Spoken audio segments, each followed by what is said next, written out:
E.N.E, and you got that. We don't give a goddamn about your guys' stats. To be honest, most of y'all girls drop. But let me gang up and roll with the winners. E.N.E is fake real, fuck them little chicken dinners. You will never see the clicker niggas this flop. Now in the stacks, this is popping like a fish. You know, nigga, 5 you on West Coast shit. I don't want the Cali Club, I on West Coast shit. This is our lips real, I on West Coast shit. All moved up, like we really West Coast shit. We do this shit with style, that's why the ladies love it. We with the man straight, we got a public. E.N.E, best flow, King L, stacks with the facts, and then let's go. East Coast, Teddy, out, big, all down, yeah, I'm on the West Coast guys, baby, I'm so high. I'm down south, you got teeth, you want roll with King, you want top in the old, let it ride. Now you up on top like the smoke of the chief. If you know King, you got to roll up a leaf. Look, I don't really dance to let that ass roll on the D so high. I wasn't on it, but you know this is me. Just like where I'm from, I got a screaming out, oh. I ain't paid for no intro, but she gave me a show. $5 only if the beat is down at the mo. Here for a couple hours, going down my dough. Look, I don't really know why they envy me. Maybe cause the whole team MVP. Get the games in your wine, I'm the same OG. Treat the bro like my shoes, keep the bang on me. Gang time, now it's mama mentality, up a salary. Wear the wrong colors in the wrong hood, in the gas room. With the Malibu, Santa Monica on the beach. Always gotta keep the 40 cal in my reach. East Coast, Teddy, down, big, all down, hey, I'm gonna pull up on you. West Coast guys, baby, I'm so high. Hey, I'm gonna pull up on you. Down south, you got teeth, you want roll with King. Hey, I'm gonna pull up on you. You want top in the old, let it ride. Hey, I'm gonna pull up on you. Hey, we're talking about the hottest stacks. If you roll it out of way, I'll give you some facts. All bread, all shit, strong, zip with the six. E.N.E the cheat code, but the game with the bitch. Reverse the play like I say, I'm rapping appendix. John B, the truth, that's a predator shit. If you're looking in the mirror, you should know what this is. E.N.E can light up the hell, lock in the shit. Put bombs on the shit, they say, United A, ball down, that's any day, listen, trick. G-Strong, the hero, Prince, God, baby, I'm so hard, you can keep it real, this is it. With it, we still rockin' out, we like this shit, you want brother King, that's how the bullets, man, yeah. What up? It's your brother, Virgil Berry, aka Stacks with the Facts. And y'all know we here, Jack. Friday night wrap up, E.N.E Fridays. You understand me? E.N.E every day, all day, no days off. We here. We got my brother Tox Beast in the building. What's happening? What's good with y'all? How y'all doing out there on this beautiful Friday evening? It was a beautiful day in my city, Columbus, Ohio. You know what I'm talking about? It's your brother Virgil Berry, a.k.a. Stacks with the Facts. And we here. It's a beautiful thing, man. The Most High woke us all up earlier today. We've been awake ever since. And it's a beautiful thing. You understand what I'm saying, man? 60 degrees in the city today. Beautiful, sunny today. And, yeah, man, we here, man. What's happening? What's going on, Jack? Pour up your drink. You know what I'm talking about? Pour up. Roll up your piffery.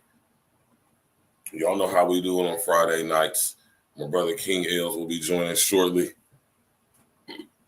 And y'all know what's going on, man. It's going down, man. What's good with everybody? How y'all doing? Tox Beats, what's good?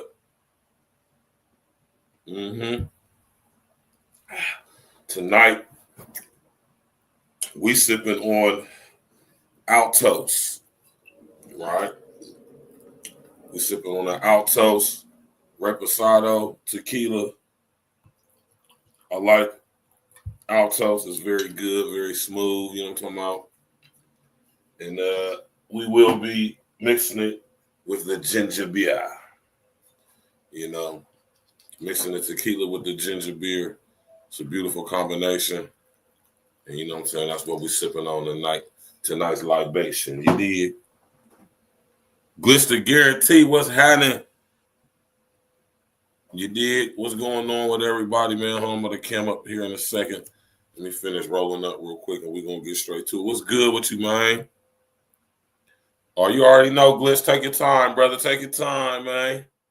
You know what I'm saying? You already know what it is, man. Smash that like button, click on the bell, subscribe to the page, pour your drinks up, roll your joints up.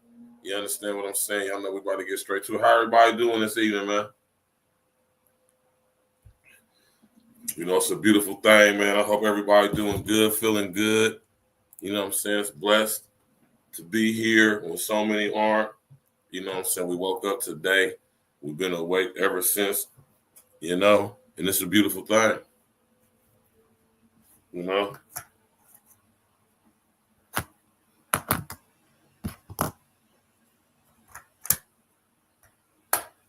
You know? Got my brother King L's in the building. L, was good? What's good? Man, you know I can't call it, man. So if I have your hands, I'll cut mine off, man. No.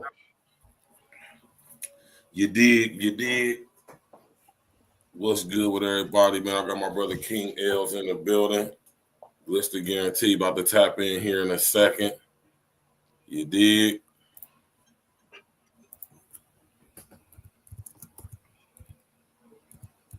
What's popping with you, L? What's good? Man, ain't nothing, man. Fonz came through for a little bit earlier. We chilled out. And I just been chilling, bro. I ain't been doing shit, man. I said I came home. I was going to go up to the gym for a little bit, but then me and Julie made a little pizza. Okay.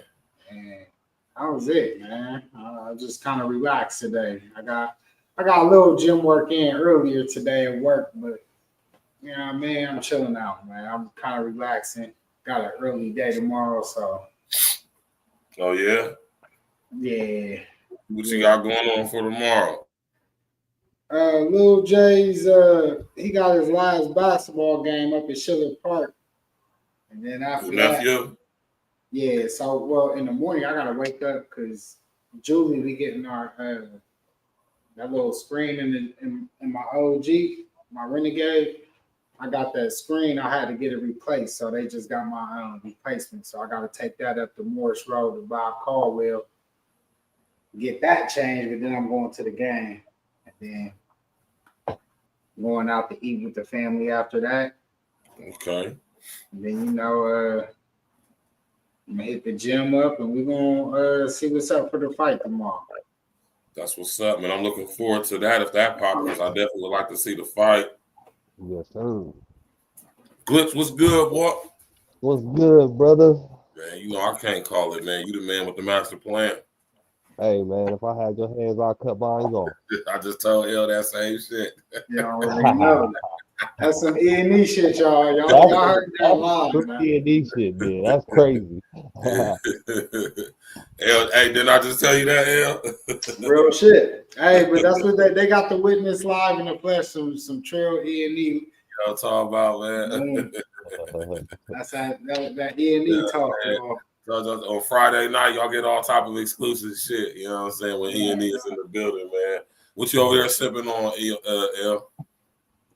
I got the what's it, the 1980 1896 Jose Cuervo Especial.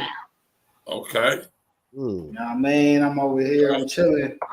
The bottle upstairs, but you know how I do when I be downstairs. Right. I got my little, I keep my little decanter, you know what I mean? Decanter. Especially since you and your smoke shots game tonight? You and your smoke shot bag tonight, or you falling back tonight? You know what? Since you saying that, I might go and get it. Shots one time, huh? Yeah, I'm about to go up there and go get it. Hold up, I'll be right back. Smoking and drinking at the same time. I'll be right back. Hey, Bird is he on to something tonight. I'm over here off of this Altos Reposado and this ginger beer, man. Yeah. I like that Altos. I'm over here off the Lobos. Lobos? Yeah. Okay. That's the one I was telling you about. I know L over there smoking heavily. What you over there smoking on, Glitch? Hey, I just got something in, some frosted bonbon. Frosted bonbon? Yeah. Okay. I'm over here smoking on some shit called Puerto Rican something. I can't remember what my nigga said this shit called, but it's some fire though. I don't even know what this shit from my homie. So it's supposed to have. It's like a spicy type joint, like spicy chocolate shit. It's like blue though. Like, the buds break down. It's like some blue shit, but it's like you said glue. Nah, it's blue. You said blue. Blue. Yeah, it's blue, but it's like a spicy something. I forget what he told me, but it's some good taste. I ain't gonna lie, that shit. It's tough, man. I ain't gonna lie. I like some of the shit to be like kind of smoother to smoke, like right. Cause some of the shit be like it's hard to smoke, y'all. You know, it's different kinds. Y'all know what we talking about. Some of that shit. Dan Patrick said. Dan Patrick was good. Dan Patrick said. He said, "Wait, did somebody say Spanish fly?" Nah, you gotta relax, Dan Patrick. That's upstairs, bro. You gotta relax, Dan Patrick, man. Yeah, that's upstairs. Nah, but first thing I want to talk about tonight is Wu-Tang is going on their last tour as a group. This is the final tour. Y'all see the shirt? Hold up, before I go upstairs, y'all see the shirt? See, that's from when we all went a couple years ago. Yeah, you know what I'm saying? It's a beautiful thing, man. I'm definitely going to get my tickets. They're coming to Columbus, Ohio, to Nationwide Arena, July 9th. I will be there for sure. That is a fact. You know what I'm talking about? Well, I mean, what more do I need to say? It's the legendary Wu-Tang Clan. I just remember being a young mustache, you understand me, man? Growing up in Columbus, Ohio, man, and, you know, first hearing Wu-Tang Clan, and, you know, it had a large effect on me, a huge impact on me, Pauls, as a young man, developing me to becoming my own personal, you know, becoming an MC myself. And to, you know, I'm not really sad that this is their last tour together. You know what I'm saying? Because these guys, you got to think these guys are all in their mid to down their late 50s, down their 60. You know what I'm saying? And I'm pretty sure they could tour for a lot much longer. But, you know, it is what it is, man. But if this is going to be their last tour as a group together, everybody, all 9 of them, 8 minus ODB, rest in the essence to my brother, Old Dirty Bastard, you know what I'm saying? Rest in the essence to Russell Jones, you feel me? Definitely going to be a part of that. Glitch, what you think about this? Did you hear about this? Is they coming out your way? Yeah, they coming to Raleigh. I can't remember when they coming, but I'm probably gonna try to catch it. Probably go up there with my nigga G Cook. You know hey man, listen, man, I might have to come out there and tap in with y'all, man, for real, man. Where they having it at? It's gonna be in Raleigh. I can't remember. I don't know if it's I don't remember the exact location, but I'm gonna figure it out. We're gonna find out, man. We might have to set something up on the E.N.E side, man. Might have to come out that way, and we all just mob to Raleigh, man, and go to the Raleigh leg of the Wu-Tang tour. I think that'll be dope, man. Put a number 11 in the chat if you think that would be a dope situation for the E.N.E brothers to get together, meet up in Raleigh to go to the you know, the last Wu-Tang Clan tour as a whole entire group. I think that would be beautiful, man. I think we need to make that happen, Glitch, man. What's up with Cook, man? Hey, man. He just same shit, you know what I'm saying, working with the fam, you know what I'm saying? He just went to the Hot Boys reunion joint that they had a couple weeks back. Oh, that would have been fire. Yeah, he went up there and he said it was dope. You know what I'm saying? I bet it was, man. L. Yeah. What's up with you? What's up with the we all link up, go to North Carolina, man. You know what I'm saying? They got the Wu-Tang Clan last tour, you know what I'm saying? Final tour out there in Raleigh, man. We link up, go get tickets, go out there in Raleigh, man. Me, you, Glitch, Cook, whoever else want to go.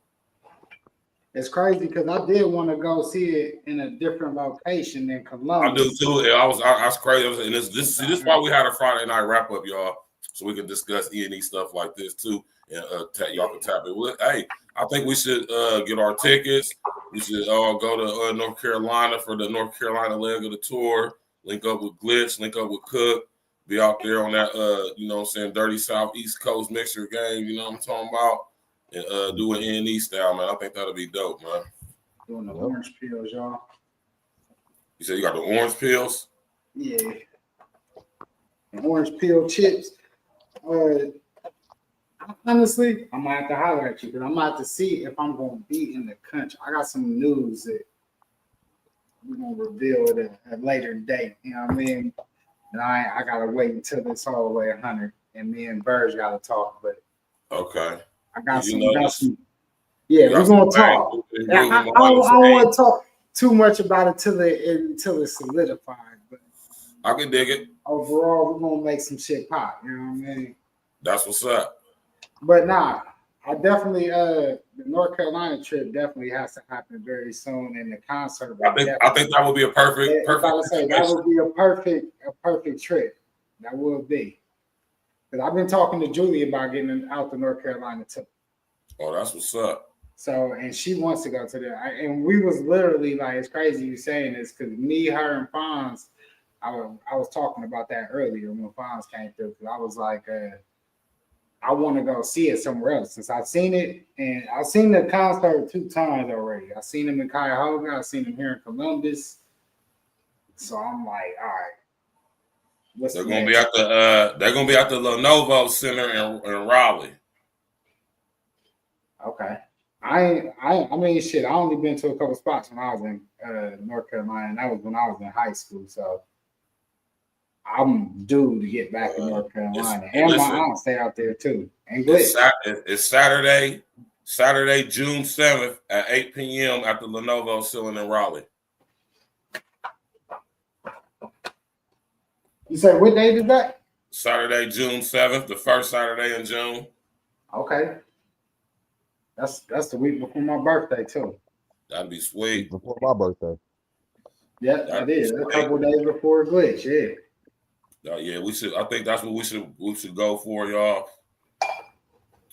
Get the tickets, man, and we could do a group thing where we book all our tickets in the same area. I think that's something we need to put together, and we need to have a conversation about behind the scenes, man. Glitch, you can put it together on your end, so we can make it happen with Cook and all of that. So I'm pretty that's sure how we did the Cuyahoga joint. Yeah, you probably talk to Cook more than anybody. I would assume that. Yep. Yeah, so you already know E.N.E in the building every day, all day, no days off. And I got my brother King Els in the building, my brother Glitch Guarantee in the building. We got Tox Beats in the comment section. Tap in, walk with us. We will be in Raleigh more than likely for the last leg or the Raleigh leg of the final tour of the Wu-Tang Clan as a group in their entirety. You did. And it's going to be going down, man. Because when they came here to Columbus with Nas and De La Soul, man, it was fire, man. I didn't even see De La Soul perform, man, but I seen my brother Nas perform in Wu-Tang and he said, damn, it was fire. I still ain't get to see De La Soul perform. I'd have been to 3 concerts where De La Soul was there, and I still ain't get to see them cats before, man. That's wild, right? I'm so sorry for that. De La Soul still dope to this day, too. I just always get to the show late when they open it up for somebody. Now, this right here is crazy, man, right? Now, have y'all seen this, heard this? Yep. I've seen it and heard it. Oh, my God, man. This fucking guy, Jim Jones, man.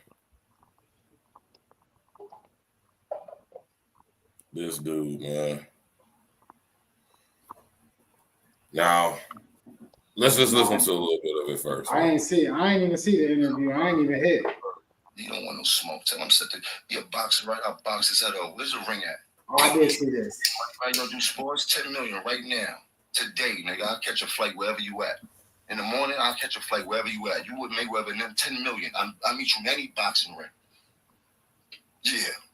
Now go make some jokes about that on your next show. I'll box your head off. You know that. Don't play with me. Yeah. Oh. Now go type about that. Jim, Chrissy would tell you to take 5 seconds. Chrissy would tell you to take 5 seconds to breathe. Chrissy would say take 5 seconds. Man, that nigga Jim really wants to fight. Chrissy would say take 5 seconds to breathe. We're gonna bring it back. You know, all Jesus' disciples was gangsters, though, right? Jesus flipped tables. And I am a disciple. Remember that. He was a bird. He's a bird head. He don't want no smoke. Man. Right. Now, let's go ahead. All right, man. So, J-Mo. like, Jomo in the building, man. man, I don't know what the deal is with Jim, man. Like Jim, like to me, is like,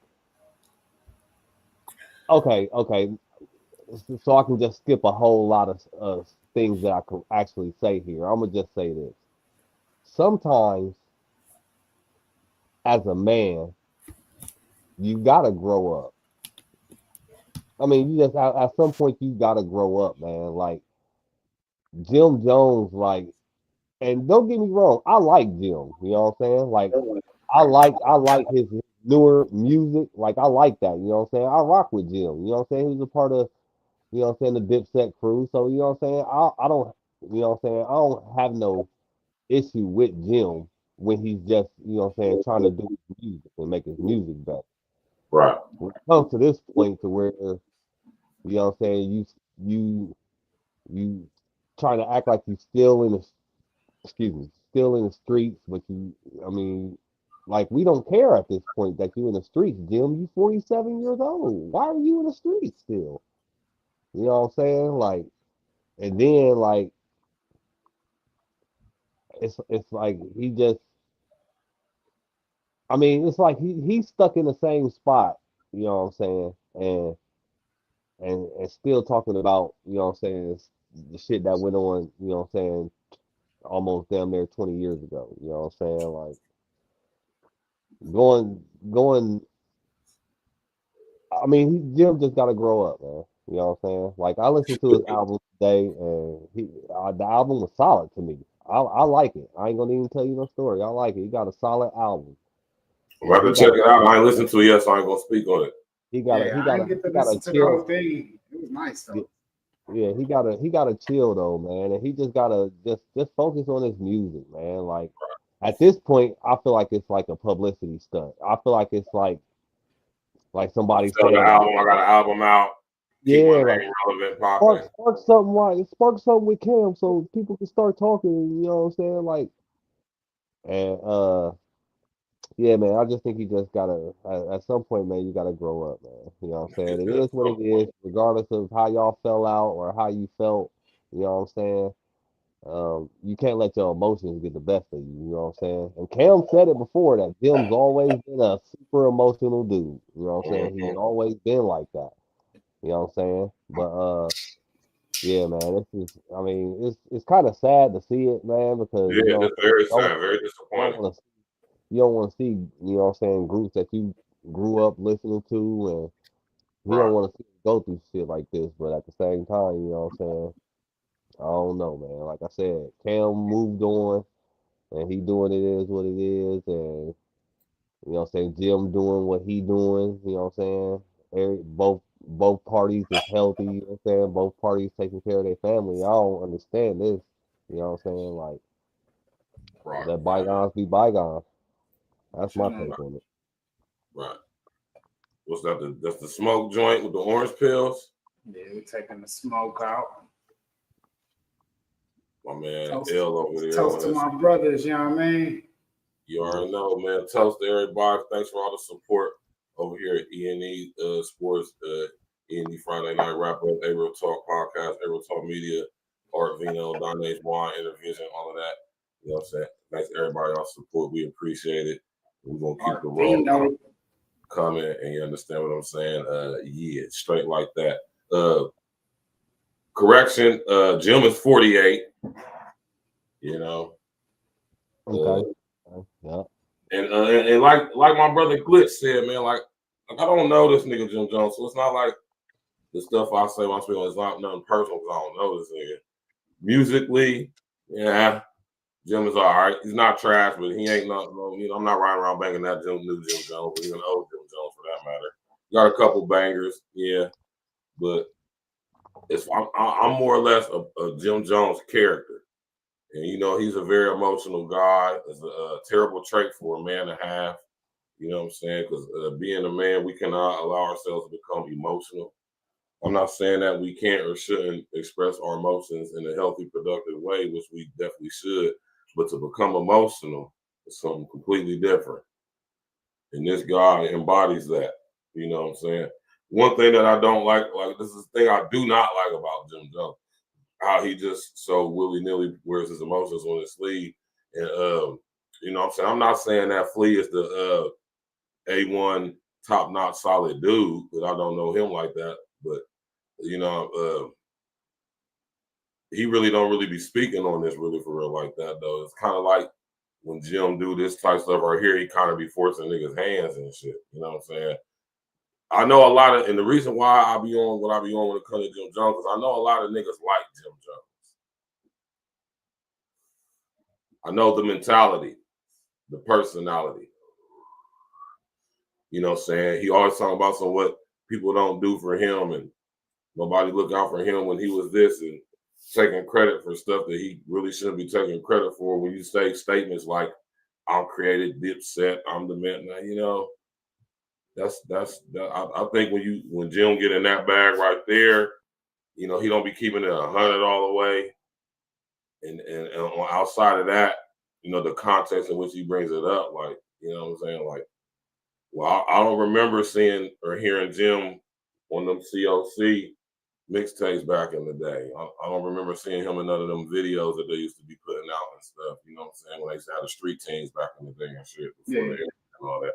I don't remember seeing Jim around in them early days when it was Bloodshed, when it was Herb McGruff, you know what I'm saying? When it was Cam, you know what I'm saying? When Children of Corn. You know what I'm saying? I don't remember seeing Jim around. Jim ain't come around to like SDE. Yeah. I didn't even hear him till right after, honestly. Let Me Know was the first time I ever seen Jim Jones. SDE came out, that was Cam's second album, y'all. He already had Confessions of Fire out. Yeah. I didn't know who Jim Jones was. If I'm was. not mistaken, it's the first time we see Jim Jones on camera with Cam is in the What Means the World to You video featuring Shauna, which was what, the second single off of SDE? That was that shit, yeah. That shit was rocking during the summer. The first single was Let Me Know, if I'm not mistaken, right? Yeah, that's the first time I seen Jim Jones. Let Me Know. Yeah, that was the first one. Let Me Know video. Yeah. Right? Yeah. On that video. It was the first two singles off of SDE, Sports, Drugs, Entertainment. One of my personal favorite album from Cam. Right? Yeah, that's my favorite. That one or that the one with Suck It or Not on it and the Kanye. Come Home With Me. Yeah. Nah, it wasn't that one. It was before. It was Come Home With Me was right there too, though. Purple Haze. Purple Haze. Purple okay. Haze. Yeah. It's still SDE. I would say. I know we played that heavy. Yeah, that SDE, because that shit came out when we was in high school still. You know what I'm saying? That's when we first heard Joel. Joel was a young, Joel's the same age as us, so he was a young boy because we was young boys. Because I remember Dutch and Spade, that Dutch and Spade joint, and this joint with Prodigy. Oh man, he had Beyonce singing on that joint. Hey man, that nigga was in his bag on that joint. Cam was definitely in his bag on his second album, and this is where we see Jim come in the picture out all the way during on SDE. Confessions of Fire, he was with Murder. Gorse and Carrot. That's a fact. We're on the rise to the top. That was that shit, y'all. Carrot. Yeah. Young niggas wasn't outside back then. You feel me? That's when my nigga Cam was in his bag, man. The first joint we heard him on, I remember because that's back when we had like Napster and all that shit. And I remember it was the freestyle with Cam, Jim, and it was Cam, Joel went second, and then Jim, man. Yeah. We was like, hold up, who this nigga right here? Like, you know, Jim actually came in and he had some flow. I mean, like I said, listen, Jim, if you happen to be watching, Jim can rap. Whatever Mace taught him. I mean, if you're gonna be taught to rap by a person, I mean, if you're gonna go to somebody to get lessons and game on how to rap, Mace is the guy that you probably would. I would go to. I definitely. Murder is a guy who you would definitely want to teach you. You know, and I think because a lot of y'all dudes is young, but I don't think y'all understand. Like Mace is that nigga, man. Like, Mace was nice. Mace wrote a lot of hits for a lot of niggas. Most of the shit that Puff's ass is famous for, Mace wrote. That's a fact. Mace was the nigga who kept Bad Boy really popping after Big died. Like, for real. That whole first album, if you think about it, bro, he shot like 10 videos. He had like about 8 nice singles off that, and that was his first album. It was literally the hottest in the game. Literally the hottest in the game. Mace was the first. Mace was the first. Baby blue case. He was like the first little sex symbol for before even LL Cool J was named one. Yeah, that nigga. Pause. Like he said, I was murdered. P. Diddy made me pretty. Oh. Diddy. Hey, this nigga, hey, Mason was some shit. Mace, murder. He was definitely saying some shit. Now that we think about it, he was definitely saying some shit. While you over here looking at me, while my girl standing here. That was that shit. That was that shit. Right? That nigga for real laced that track. That nigga's production on that album, I mean, he had a little bit. Yeah, that album was a classic. If y'all ever listen, y'all young niggas is tapping in right now, go listen to Mace's Harlem World CD.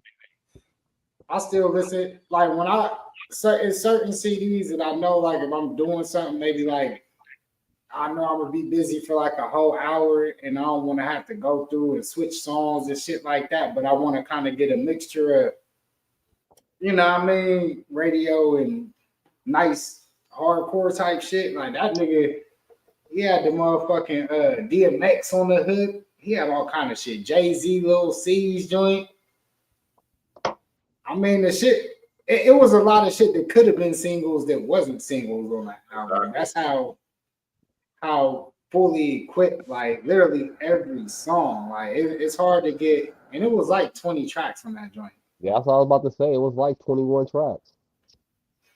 There ain't too many albums that you know could go 20-something tracks, and every track was hot in its own respective mind. Because you could have been like, oh, the little one where you had the white girls talking, but hey, what's crazy is that shit used to be going crazy when you used to go in like the little because you know we used to go out at that time. See, I know y'all just go to like the nigga clubs, but back then we used to bounce in and out of we had homies because you know Bexley and then Fonz, he was cool with all the white people. We bouncing in all the white. I was going to raves and shit back then. Like Mace was getting played in like the white spots too. Like I was back when I was going to raves and shit, and I was like with my homies. They was back doing mushroom. I wasn't doing none of that shit back then.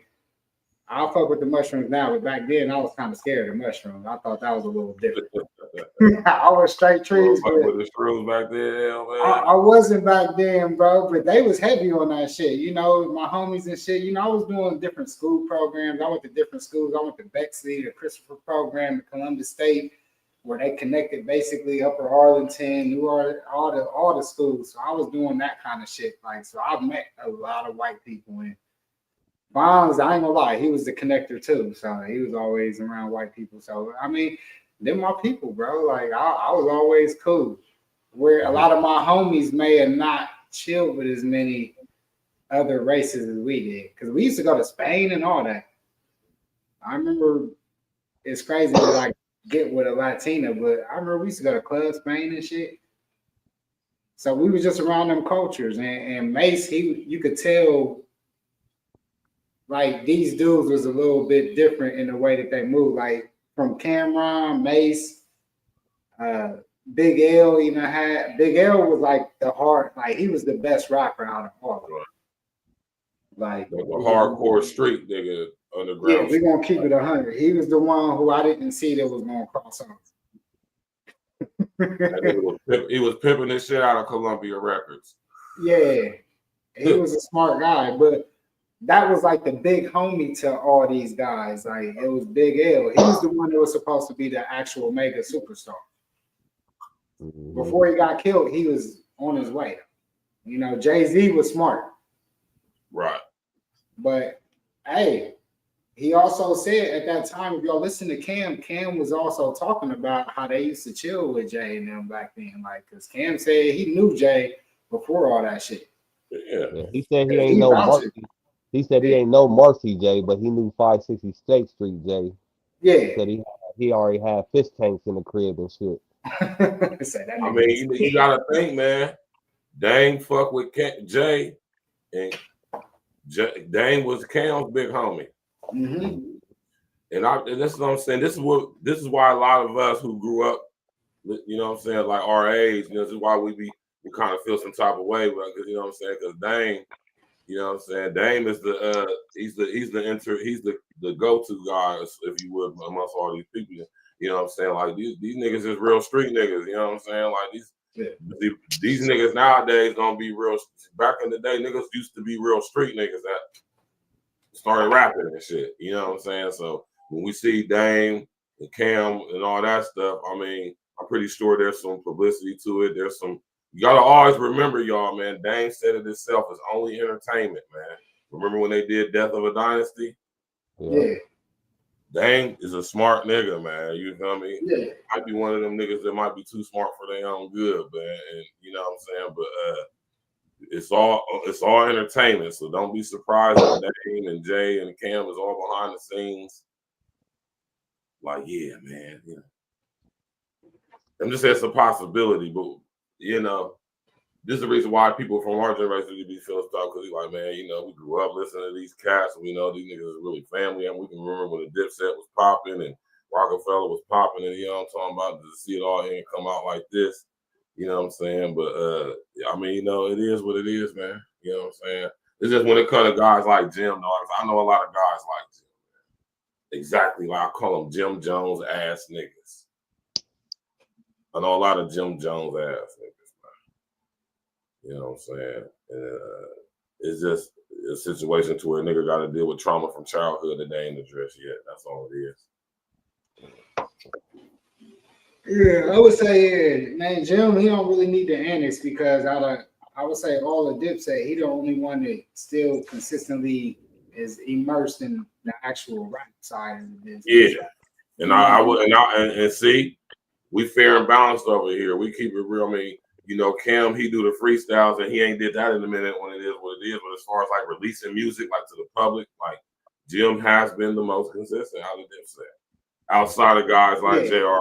Ryder and 40 Cal, and we don't hear his shit on the underground side. Yeah. You know what I'm saying? And we don't even know. I don't even know if J.R. Ryder is even. He don't even really rep Dipset like that. Yeah, I mean he do, but he do constantly drop it. He literally just dropped some shit for real. Yeah. Yeah, I was just about to say he just dropped some shit. Like JR just dropped some shit. Like, but I guess what I'm saying is like. No, I know what you're saying though. I know exactly what you're saying, bro. And you right. You all the way right too. I know what you're saying. You're 100% correct. Because he still make good music, like Rob said. You know what I mean? But at the same time, he ain't hit it with, you know what I mean? It ain't been nothing. Niggas ain't checking for Jim Jones music, man. Like, right. I can hear it. Jim got a new album out. Oh, I check it out. You like, okay, it's cool. It's not like you like Jim, you anticipating, like, are you excited about it? Like, oh yeah, like I gotta go get that. Like, it's kind of like if I hear it, I hear it. Like, you know, I ain't tripping. You know what I mean? He remind me like, because it's like kind of like Fat Joe in a sense, because I like Fat Joe. Hey, I couldn't agree with you more. That's the perfect comparison and analogy. No, but let me also tell you, LL Cool J dropped a hot ass album last year too. I heard. I still ain't listened to it. And that's what I'm saying. But that's what I'm saying. It's just because, you know, maybe we look at him as old. And the only reason I ain't gonna lie, I checked him out because I'm going through my title, you know, you scroll through and be like, oh, okay. Let me, I'm gonna at least get the first couple tracks of Burn just to see where I'm gonna go with it. Right. And I was like, okay. You know what I mean? And before you know it, you at the end of the project, like, okay, that was you know what I mean? Gotta give it to him. You know what I mean? Like, I can't deny it because I definitely would have flipped the play button, especially when I'm at work. At work, I gotta have some shit that I at least feel is at least decent, you know. But nah, I give Jim his P's, man, because it's hard to say relative. Check the album out. I'm gonna listen to it tomorrow. You know what I mean? I ain't got shit going on tomorrow. I'm gonna listen to it tomorrow. Because niggas be putting out some You know, and it's like it's all about your fan base. That's why you can't listen to other people when they rank projects. That's a fact. You can't listen to social media. When you go, gotta check it out for yourself, man. Yeah, I don't listen to nobody else. When I go listen to an album or something like that, and that's why I like to hear it first. Like I like to check for my music on Fridays, go through it before I even look at social media, anything, because people they will kind of school the numbers, as you would say.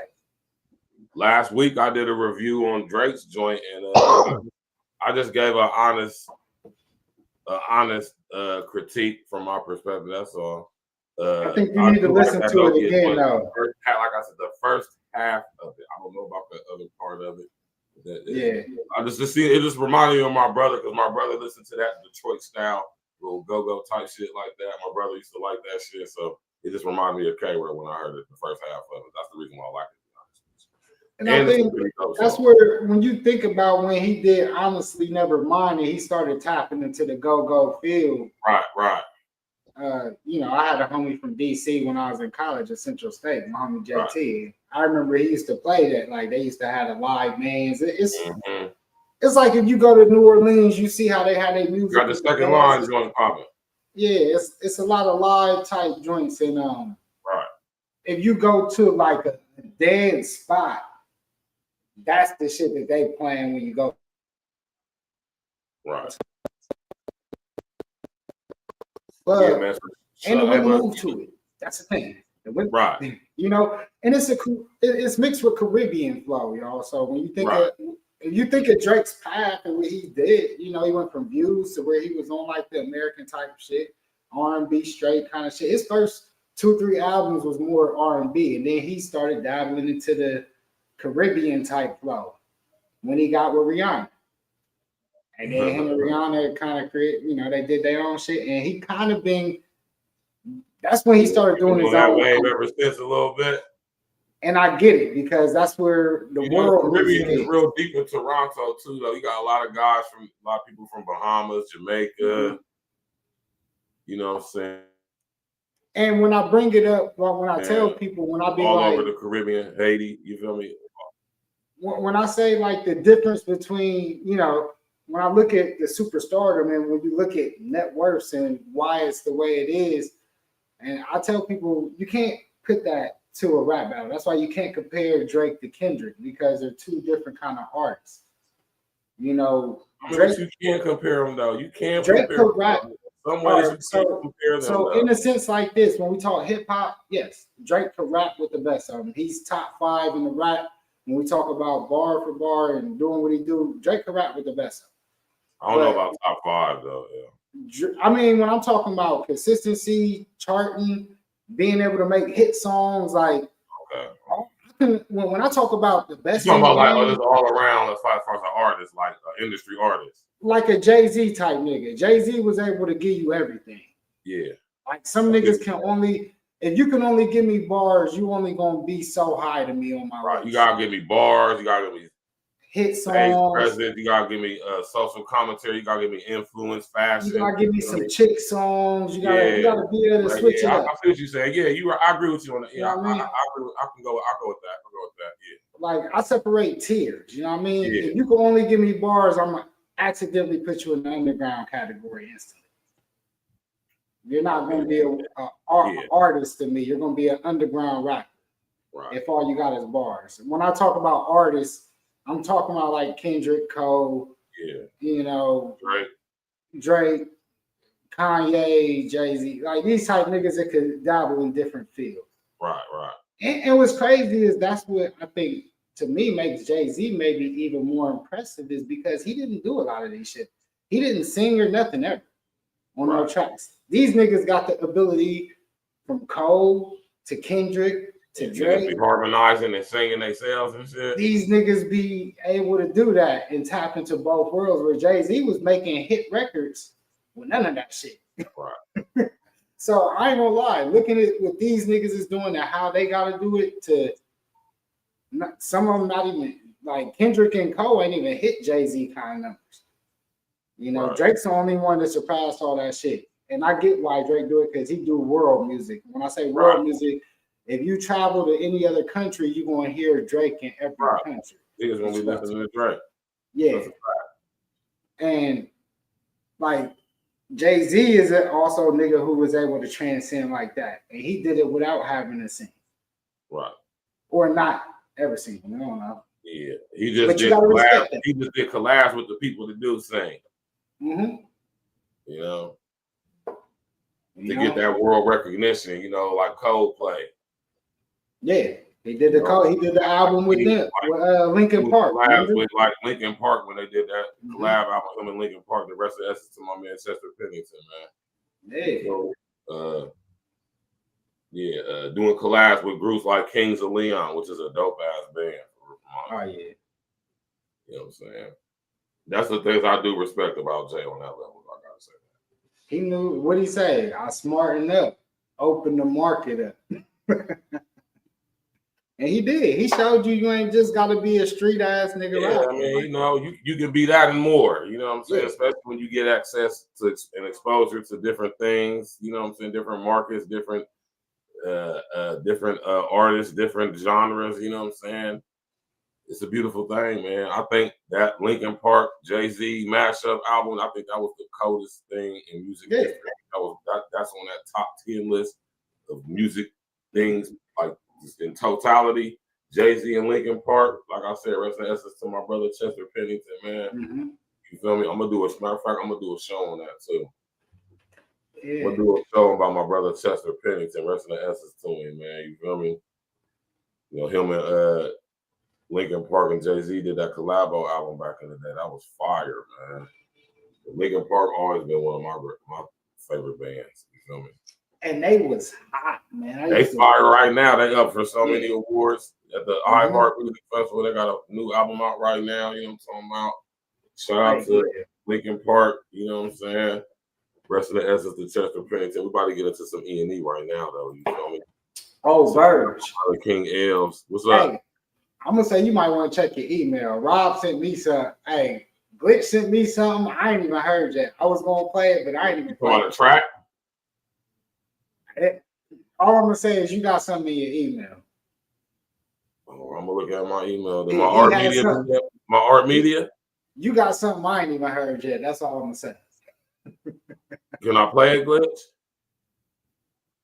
Oh yeah, I thought we was playing it tonight. That's why I sent it. I'm definitely about to pull that up, but in the meantime, between time, yo, I was like, I still listen to some Glitch featuring my brother King Els, my brother Rain Man. You know what I'm saying? My brother Sick. This is one of my favorite tracks of E.N.E. period, but this is definitely my favorite track off of this album next to Up in Smoke. So we're gonna sit up here and listen to my brother Glitch the Guarantee off of his album Up in Smoke. He did Run It Up, featuring my brother King Els, and featuring my brother Rain Man and my brother Nght. Let's go.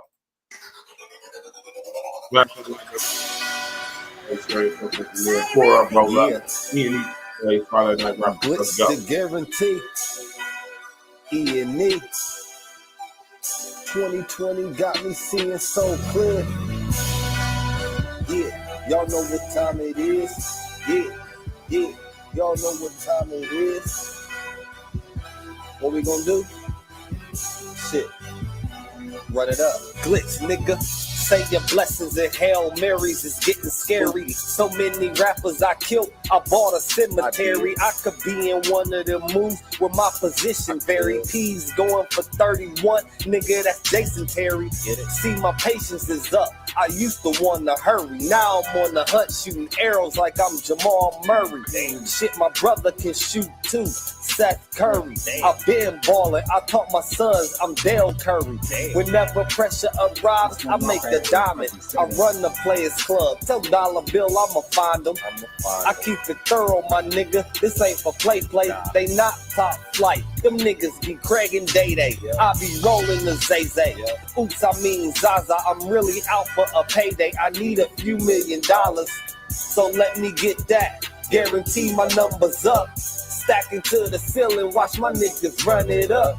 They don't run enough, lacking too much stamina. Let's go. Where your scripts at? All these rappers acting tough. E.N.E at your neck like Dracula. Now you with a few legends like Acura. Bang. Going crazy on the tracks, man, we run it up. While you looking for the past, man, we run it up. Every time you check the score, man, we run it up. Numbers in the bank account, man, we run it up. Let's go. They ain't tough enough. Give them rope and hang them up. Hear them talking, I think it's time to shut them up. All in public, bruh, right in front of cameras. Oh, now you wanna sing? This ain't Canada. So undisputed in the game, no substitution. Man, that shit you talk sound better muted. When we in the booth, best believe we started cooking. Let me get this straight. Since you acted crooked, spit a crazy ass flow since you being stupid. I can tell you don't pop, that shit is diluted.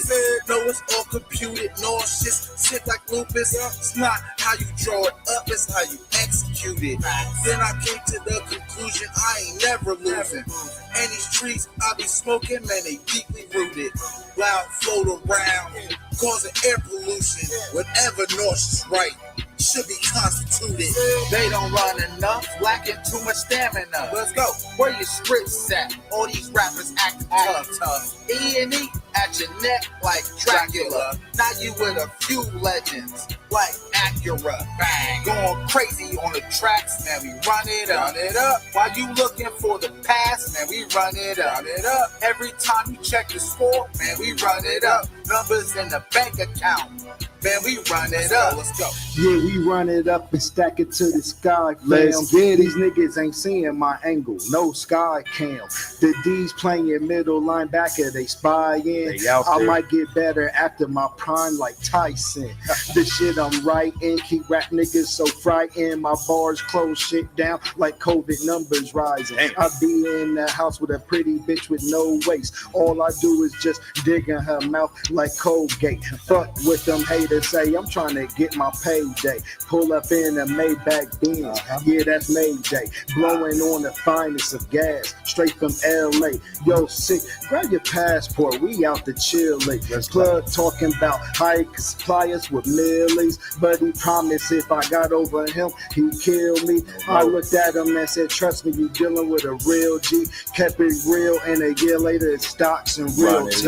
Motherfucker. They don't run enough, lacking too much stamina. Let's go. Where your scripts at? All these rappers acting tough. E.N.E at your neck like Dracula. Now you with a few legends like Acura. Bang. Going crazy on the tracks, man, we run it up. While you looking for the past, man, we run it up. Every time you check the score, man, we run it up. Numbers in the bank account, man, we run it up. Niggas be patting their stats. They better than who? Go take a nap. Screaming they woke, but they not away.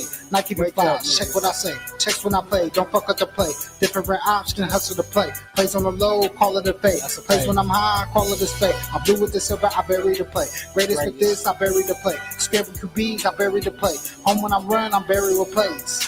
Fuck vibes when I die, king gon' need oak trees. No lead, y'all still jump, but you don't owe me. When we bleed on concrete, it's concrete how pose be. Victimized by them old lies, my own eyes to code these. You cannot see me, cause to the real you're blind. I be juiced up in this motherfucker, feeling very fine. Babe said I got the dopest flow, read between the lines. Greatness peeking through, think the sun, 8 a.m. through blind. Every time you check the score, man, we run it up. Numbers in the bank account, man, we run it up. Yeah. What up? It's your brother, Virgil Beard, aka Stats with the Facts. Y'all know we here Friday night wrap up in E.N.E style, E.N.E every day, all day, no days off. I got my brother King Ed up in the building.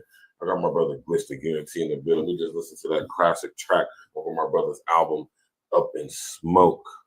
You understand what I'm saying? Run it up. You dig, man. Tap in, walk with us. What's going on, y'all?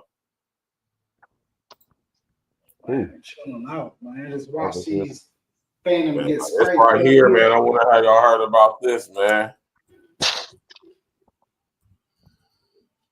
One of y'all heard about this joint right here. This is wild right here, man.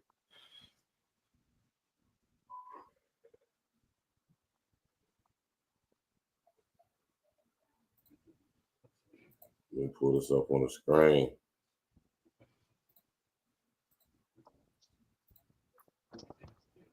Y'all heard about this?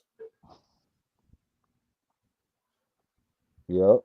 I heard about it, but I ain't really hear about it. Let's just say. I heard about it, but I don't know a lot about it. Well, I mean, this is the same here. I heard the same thing. You know, we watching, we listening. Lamont Freeman was allowed to be a 13-year-old for 27 minutes before gang violence ultimately took his life. Gang violence was orchestrated by adults in our city. And cowardly acts of an Atlanta-based rapper that decided to go over into a rival gang stronghold and shoot a music video in a place that he knew he should not have been. And in the subsequent days, we saw homicides and shootings, and ultimately the deaths of 2 children as a result of his cowardly actions. And you know who you are. And I tell you that this team will work relentlessly to hold you and the persons that you are affiliated with. Lamont Freeman was allowed to be a 13-year-old. See what I'm saying? Now, hold on, let me count up for this, man. Yeah. Hey, shout out to my little nigga, little baby, right? Now I got some questions for little baby. Like, what the fuck was you doing coming out of the White House talking with Kamala Harris? The fuck do you know about politics? Why was you in the fucking White House? I got some questions for you. Hey, that's besides the point, though. But this right here is something different, though, right? Now, you know, I got a certain perspective on this because, you know, I'm very familiar with the, you know, with the corrections situation, the police and all of that. And they the same everywhere, trust me. Nothing give or take.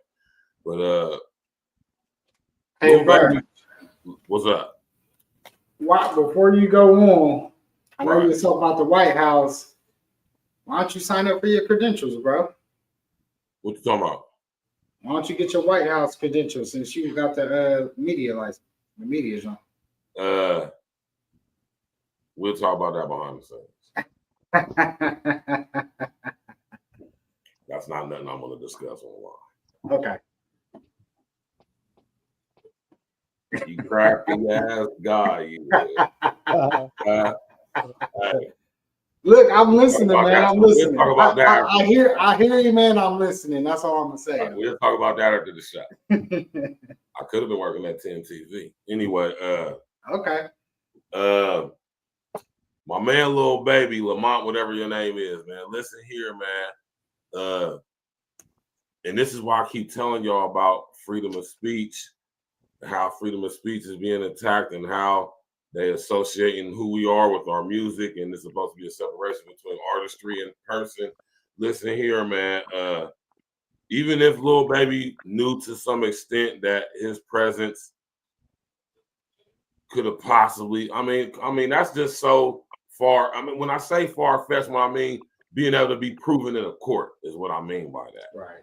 I'm talking about you have to be able to prove beyond a shadow of a reasonable doubt that Lil Baby knew him showing up was going to cause the death of specifically those 2 little dudes. And that's just wow, right? Yeah. You know what I mean? Now, as far as the 2 young brothers losing their life, rest in the essence to the 2 young brothers, man. There's no way impossible we gonna ever over here on this platform shun the lives of 2 of our young brothers. It's just sad that they're not here. But to sit up here and blame Lil Baby for it as if he's like specifically, intentionally, wittingly, which we don't know at this point. Not saying it could be true, because it could be, I mean, but likely, I mean, no. Did he know these 2 little niggas? Was he in any way connected to these 2 little niggas? Did he give the word? And I see if that was that type of talk going on, then I'll be like, but that's not what's going on. And has he been arrested? That hasn't been confirmed or denied. So, and I wanted to speak on this tonight, especially because I want y'all to understand what's happening when it comes to our freedom of speech and how we could be deemed guilty before any form of guilt is even established. If any connection with anything is even established, all these narratives going on, all this hearsay and being able to connect fake ass dots, and just because somebody is famous and you get accused of something, it's something to be looked at and investigated public. Y'all better pay attention to what's going on with this, man, because if they can do something like this, a little baby, just about what they can do on our regular asses. That's a fact. That's what I want y'all to understand and start thinking about when it comes to this stuff. Because we talk about it, we blog about it, we vlog about it, we make content about it as content creators on YouTube and other platforms and whatever, and that's cool because that's what it's designed for us to do. But at the same time, you gotta think about it though, man. Right? Narratives, man. You know what I'm saying? How painters can be pitted and can be pictured, painted, should I say, right? To make things look and seem a certain way when they absolutely are not, all with the end goal to not only destroy your image as whoever you are, but to give way to where you look at all this stuff going on, man. So how we gonna regulate this stuff? You feel me? This is what I talk about when I talk about violent radicalization, man, and ideologically based violence. Y'all gotta pay attention to that stuff. And they're gonna say stuff like this is what's violently, see the type of stuff, this type of imagery that little baby puts in his music and all this, and see how it falls out in real life. This is the reason why, right? This is the reason why we need to, and I want y'all to understand how this stuff is connected, man. Like I tell y'all, ideologically based violence, man. Violent radicalization, man. Y'all better understand this stuff. Glitch, what you got to say about it, man? You heard about it? Yeah, I heard a little bit about it, but you know what I'm saying, just from hearing the little clip or whatever, and you know what I'm saying, just thinking about it, you know what I'm saying, it's like I'm kind of on the end. I mean, until we, you know, find out further information, I'm kind of on the end towards like it's less likely for that to be true, you know. Right. But like I said, we don't know. We'll find out, you know, what the situation is whenever it comes up. But yeah, it's a crazy situation, man. Yeah, I would definitely, you know, have some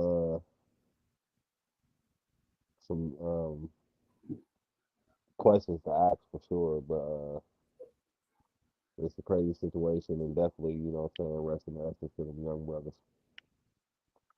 My man from the high desert, what's good with you? I don't recall seeing this name in the comment section before, but he said, I live down the road from Little Baby, Fountain Road, Mapleton, Georgia. Damn, that's a lot of information to be giving out. It's just been crazy all day. With the feds got the street blocked off or something, man.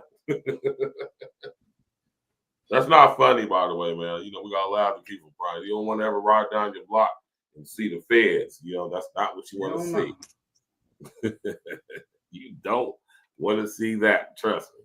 Hey man, shout out to Little Baby, man, Lamont, man. Listen here, little bro, man. From what I've been told from people I know in Atlanta and stuff like that, Little Baby was a nigga who was really in the streets at some point, which is why he got a lot of respect from people in Atlanta, and I understand that. I respect that, but he seems to have been able to make the transition. And like I always tell y'all, man, when it comes to these guys, man, they come in, they be guys like us from the turf, but they be talented, gifted, they get an opportunity, capitalize off of it, and they understand that it puts you in different rooms with different type of people, man. And it's going to come to a point where you're going to have to make some sacrifices and do some things, man. I'm here telling you how it go. And Little Baby, you got to explain what the fuck he was doing at that White House, man, with Kamala Harris. What was y'all talking about? What was the rapper-ass, dope-dealing-ass nigga, allegedly street nigga from Atlanta talking with Kamala Harris, nigga? That's in itself a suspect. I'm going to just say that. It is. It just is. You feel me? But outside of that, though, with this situation right here, brother, you know, they look like and like I always tell y'all, man, Little Baby either did something he wasn't supposed to do or he didn't do something he was. And that's what it comes down to with this shit, man, y'all. I don't care what y'all think, y'all know, what you choose to believe, conspiracy, y'all can say what y'all want. Y'all see what happened with Sean and all. Listen, when it comes down to it with these guys, Sean, whoever, they either did something they wasn't supposed to do, or they didn't do something they was supposed to do. Them the two things it boils down to. You take that wherever you want to take that to. Do your own due diligence. That's what it comes down to. Lil Baby, is his turn.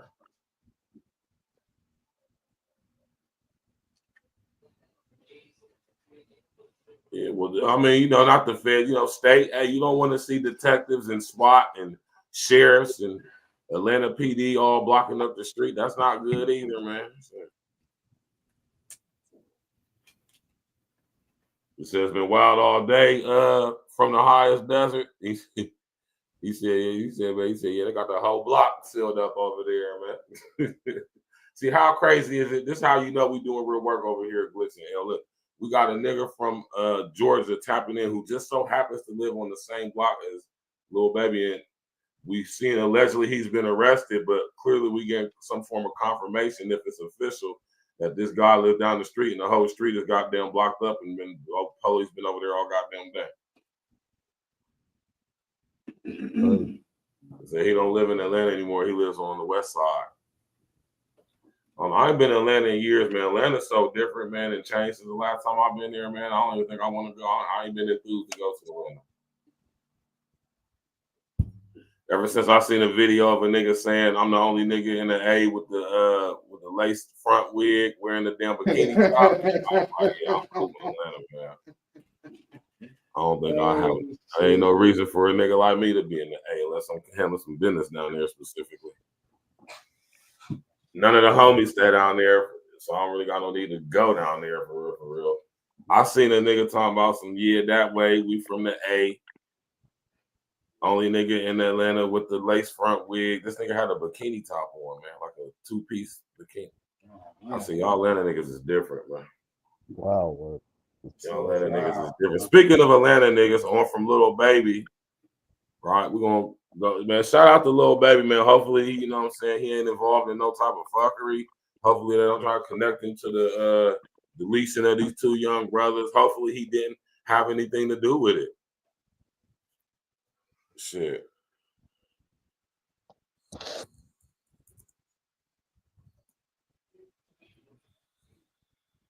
You know?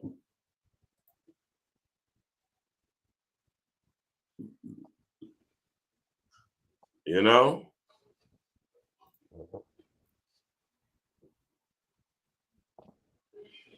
That shit wild. Yeah, that shit wild, man. I don't want to be fucking with the police, man. I'm telling you, man. You gotta be able to make that goddamn transition, man. That's a little too much information right there from the high desert. You acting crazy, bro. I'm gonna be honest with you, man. I'm gonna have to delete that, man. You acting crazy in the comment section from the highest desert, man. From the high desert. Listen, I gotta kill him up too. You see that shit, El? Yeah, I saw it. You gotta relax, bro. You hear me? Listen, I don't want to know that. I don't care about that. Ain't none of my business. I don't want to know all of that. Yeah, I'll take your word for it, man. Yeah. We'll take your word for it, bro. Believe you. Definitely. You hear me? Nah, you good, bro. You good. You good, bro. We take your word for it, man. You know what I'm talking about? I mean, shit, this just happened with today. So, I mean, I ain't surprised. Yesterday, I just heard about this myself earlier today. Like somebody slid it across my desk. Pause. So, I thought it was alleged. No, it's officially, according to from the high desert, the police are actually outside of this nigga's crib. He ain't been officially arrested yet, but they definitely outside his crib. And it's not the feds. It's, whatever.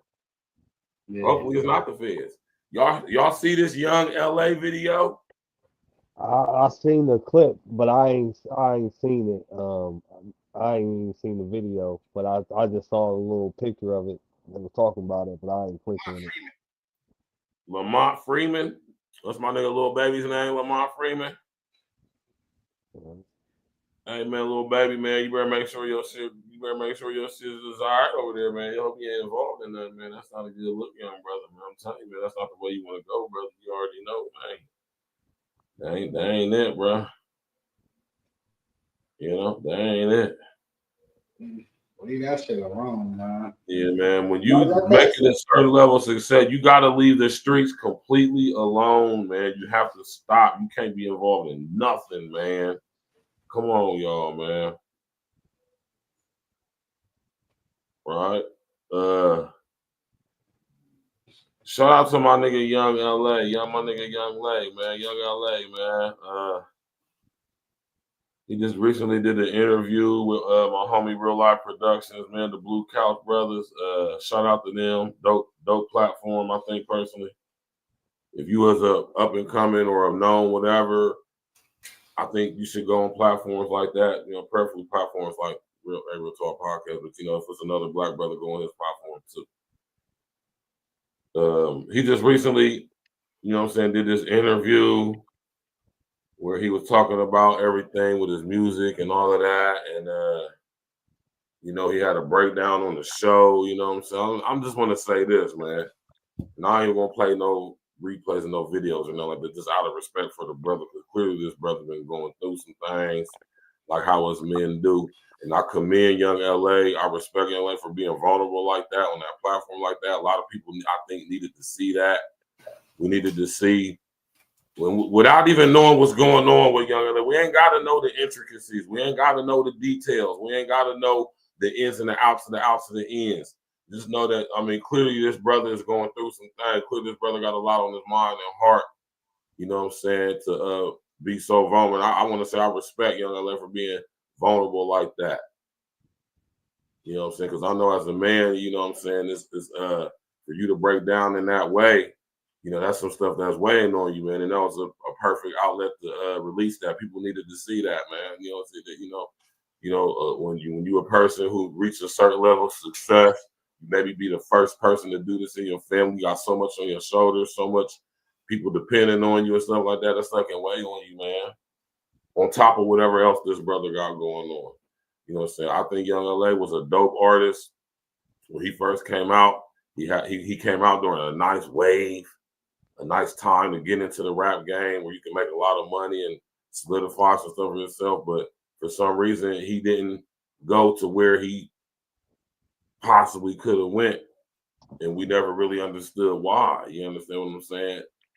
And we can assume and all this crazy stuff, and until you hear it from the man's mouth, you know, Young LA ain't been real vocal about it. Yeah.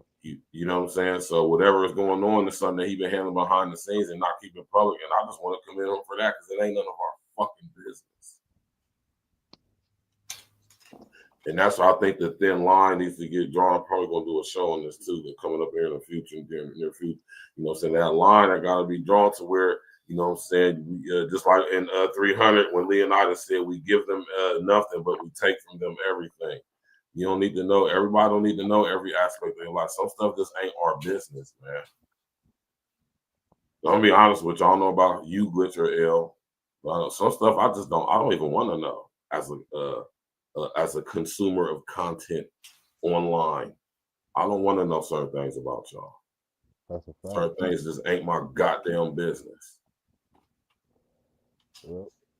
You know? Glitch, what you got, you know, from what you've heard so far anyway, bro. Yeah, I mean, I just heard that, you know what I'm saying, he pretty much was on there and, like, he had a breakdown. But I'll definitely gonna have to check this interview out, you know what I'm saying, because, like, I ain't heard none of it, but I'm definitely check it out. But definitely shout out to him, you know what I'm saying, it sounds like he might have got some stuff off his chest that he's been holding in for a while. And, you know what I'm saying, I hope everything worked out for the brother, man, because he was a hot little artist, man. He hit a nice little, dope little wave around like 2007, 2009-ish, 10-ish, somewhere around there. But, yeah, man. Yeah, man, go ahead and speak on it, man. I know you probably heard something about this, man. Yeah, I heard about it, but I ain't really watch it, so I ain't into the details of what went on. Right. But you know, I just feel like me and Verge, you know, we used to do the men's mental health groups. And I feel like therapy, you know, amongst men and even getting professional help is a good thing. And if anything, this is good to kind of bring awareness to that just from the situation I heard, you know?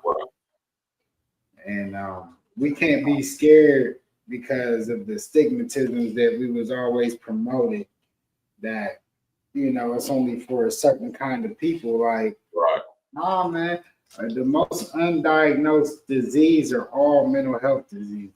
All of them. At the top. You know? So I think people as a whole should be more just more focused on the mental health aspect of life.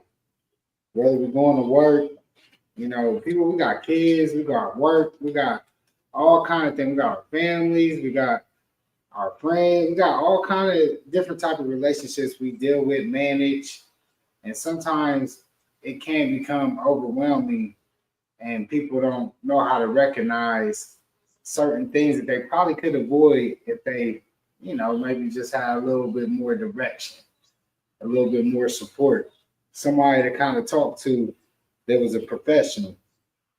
And you know, that's just all of us, man. And sometimes it could be just talking to your friends, you know what I mean, and just having a real conversation about things that open you up to reality. But you got to have it with people that'll be real with you, though. You know what I mean? Just can't. It ain't for everybody. I ain't saying just go do that and just talk to any and everybody, because then your business be out here on the street. But you definitely got to find solid people in your life that'll give you honest the honest critiques and let you know whether you're right or wrong. You know, like, yeah, I get what you know. You know, maybe this is, you know, at least giving you some different ways to look at it. At the least, you know, you don't want people to just gonna go along with everything you say either. So that's why I always say professional help is a little bit better, just because it's as unbiased as it probably can get. But then you also got people in your corner that's going to just tell you what it is 100 with no cut, and that's what you need. I think that's what happens to a lot of these superstars and why they end up like Young LA is because when you get to a certain position, especially a lot of these guys when they're young, you got to think they get a lot of money quick. So at the end of the day, everybody, a lot of the people that's around them just is around just to be around, right? And they just want to be around because they know you're spending the money. You got the smoke, you got the chicks, you got all that, you got the parties popping, you got everything popping because you're the hot artist. Now, when all that shit goes up in smoke, right? Now you start to see what it really was, because now ain't none of them people around. So now you got to really live real life, you know, because when you're a superstar, you know, it's hard to keep that superstardom, to hold on to that position. You know, it's only a few artists that have really long runs in the game, and you see a lot more LAs than you see Kanye's or Jay-Z's or dudes that's been in the game for 10, 20 years. You know what I mean? It's a lot more of these guys, man. So I think as a whole, man, we just got to have a more solid foundation, man, more of a value system and more of a holding our own people accountable and having discussions with our own people more, man. Especially when they get money quick like that. So they don't lose themselves in the false realities of what it really is. You know? That's a fact. That's a fact. You know, and like I'll tell y'all, man, listen, man. You feel me? When it comes to stuff like this, man, you know, fall back, man. Prison ain't it, man. Well, I'll just say what you said. What's your thoughts on Trump and Zelensky today? Trump told him to kick rocks out the White House. Hey, man, listen, man. That was crazy. Zelensky is a fucking prick, man. Right? He was getting all that money. You know what I'm talking about? Trump ain't on that shit. Get the fuck out of here, man. He said, right. I'm giving you your cards. Your cards is right here on the table. That nigga He wasn't fucking around. He wasn't fucking Ukraine around. is the 7th largest drug market on planet Earth. You think Joe Biden didn't know that? Another topic for another day. Right? But just know that Zelensky is involved. His wife used to come over here, go to New York, spend $2-3 million shopping sprees on our dime. That nigga said he named all the niggas too. He said, man, I ain't Biden, I ain't Trump. I mean, he said I ain't Biden, I ain't Obama, I ain't Bush. He said you was able to pull that with all them. You ain't pulling that with me, bro. We ain't going, nigga. Get out of here. He said that shit is not popping like that at all. We'll cover that next week sometime. Right. Trump was doing some shit, though. That shit was wild. But right now, we're about to talk about this, though. Right? Hold on. What you feel about that, though, before you... Are you talking about me? Yeah. About what Trump was, Zelensky? Yeah. I mean, you know, Zelensky's a fucking criminal, man. Definitely. You know? So it's only right that him and Biden was in cahoots with each other, laundering all that money, supporting them neo-Nazi motherfuckers, the Azov, whatever they call Asimov, whatever they call it, clique, right? What's going on in the Ukraine is akin to what's going on between Israel and Palestine, right? Ain't got nothing to do with us. Right. Specifically us. But we paying for it. Trump is in there. He's shutting shit down. He said I got the ceasefire. Trump is draining the swamp, y'all. He's definitely draining the swamp. The question is, what is he filling it up with? You should be more concerned with what he's going to fill it up with than what he's doing. And I see, we'll probably do a show on it. I see a lot of y'all being more concerned with what he's doing than more than what's going to replace with what he's doing. He's doing the right thing by doing what he's doing that all of y'all don't like. The thing that I ain't feeling though is what he's replacing it with. And we gonna see. Right. Right. Stay tuned. But wait, there's more. The good thing for us, though, and I mean specifically us black folks, is going to be an opportunity for us to get some money. All the money that been given to these immigrants, we're going to be able to create a situation where we get some money, but we got to be on it, man. You can't think that they're just going to give us something and we got to go get it. But it's going to be there to be got. Is you going to get your cut? I got to get mine. And I got to get mine. So all of us who want to get our cut, we need to be linking up and figure out how we're going to get ours. For real. You did. And that's a fact, Jack. Smash that like button, click on the bell. Right, y'all about to talking all that shit. Knowing good goddamn well Elon Musk and Trump and them put 5 bands in your account. You gonna fuck? What you gonna take? You gonna take it back? Well, my nigga said, he said, if you get it, you gonna send it back. I said, if you gonna send it back, you gonna tell you don't want it? You know, you can give it to me if you ain't gonna. Hey, I'll take your cut. Like how we used to be in school. You don't want that orange juice? I'll take your cut, man. If you want to be mad, hey, go ahead, be mad, bro. Don't be mad and take the money. Hey, listen, hold on real quick. Hey, hold on. Let me. We got a new person in the chat. Her name is Alyssa is mommy.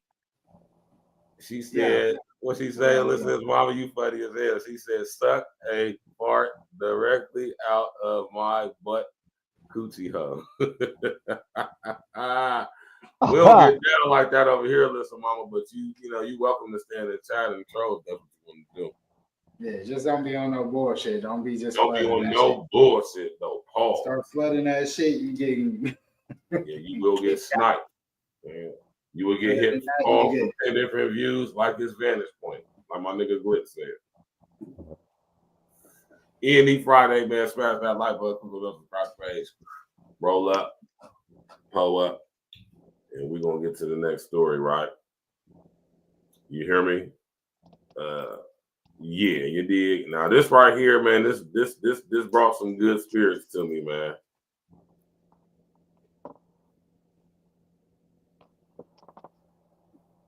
You know?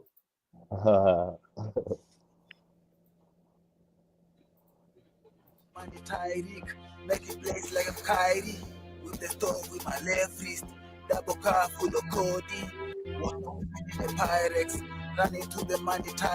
All right, y'all. So I got my dad's gun. It's a Glock 40.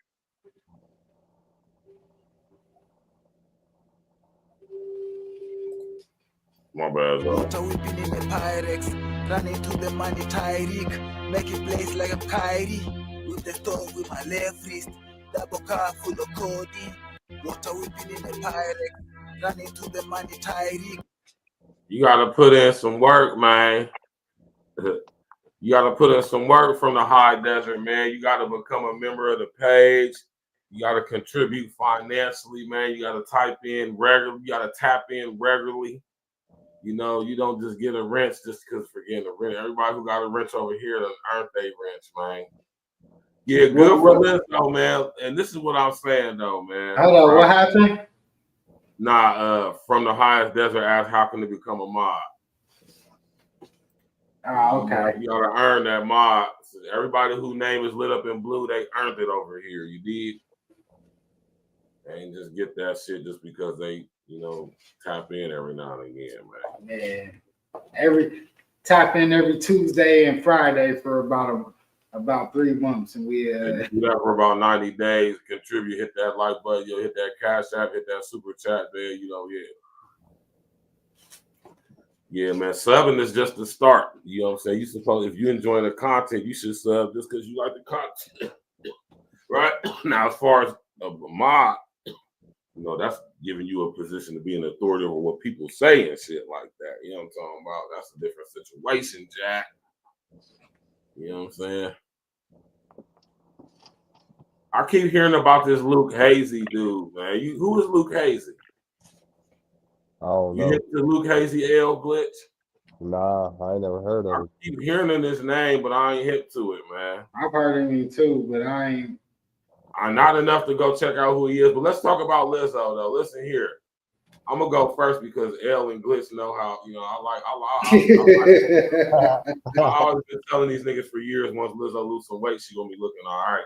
Listen, Lizzo is a pretty chick, as y'all can see in this picture right here. She's a very nice looking girl. She's pretty as hell. And y'all can see in her face, she's starting to lose weight. You can't see her look at that picture. You can't tell me that Lizzo don't look good in her face, man. Her face card is official. And this is, I just want to say, a lot of y'all chicks, y'all just be fat, man. Specifically black women. A lot of y'all is bad chicks. Y'all just fat. I know y'all don't like to hear that, man. Yeah. But I don't thick. care. It's thick. No. When we say thick, we don't mean fat. I think we need to do a show on that, y'all. We need to do a show on the difference between thick and fat. Because y'all girls think just because y'all fat or you're shaped a certain way, I mean, you think, no, thick. No, when we say thick, you want to know a perfect example of thick? When we say we want a girl to be thick, we think of like Alicia Keys. Like, Khalees. Who could I say, L, man? Name somebody, L. Khalees. My nigga Glitch. Khalees. Yes. When we say thick, that's what we talking about. Khalees. Khalees is what, 50? Yep. And look better than just about any girl I ever messed with in my life. Body-wise. Yeah, body. When I say when I'm thinking of a thick ass black beautiful woman, Khalees. She like 50. She in her mid to late 50s, 40s, 50, early 50s. Body is like just perfect. Stomach still flat, working hard every day. body nice and toned and thick. She ain't got a lot of flab on her. Khalees look good. I ain't gonna front. Whatever she doing, it's working for her. She looks good. Yeah, Khalees is fine. That's yes, sir.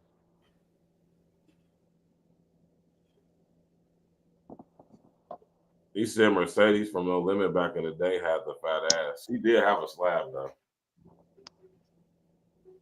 But yeah, though, man, Lizzo, man, going her weight loss journey. She doing it naturally, doing it right, clearly, right? She been all but canceled for that shit she was doing, making her fucking dancers eat bananas out of stripper box and all that crazy shit, man. I don't know what that was all about, Lizzo. That was wild.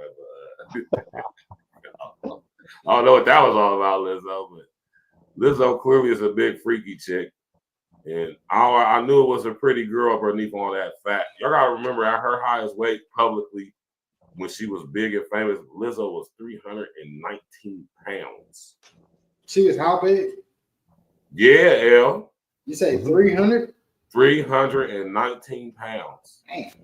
That is very, very big. That's a huge bitch.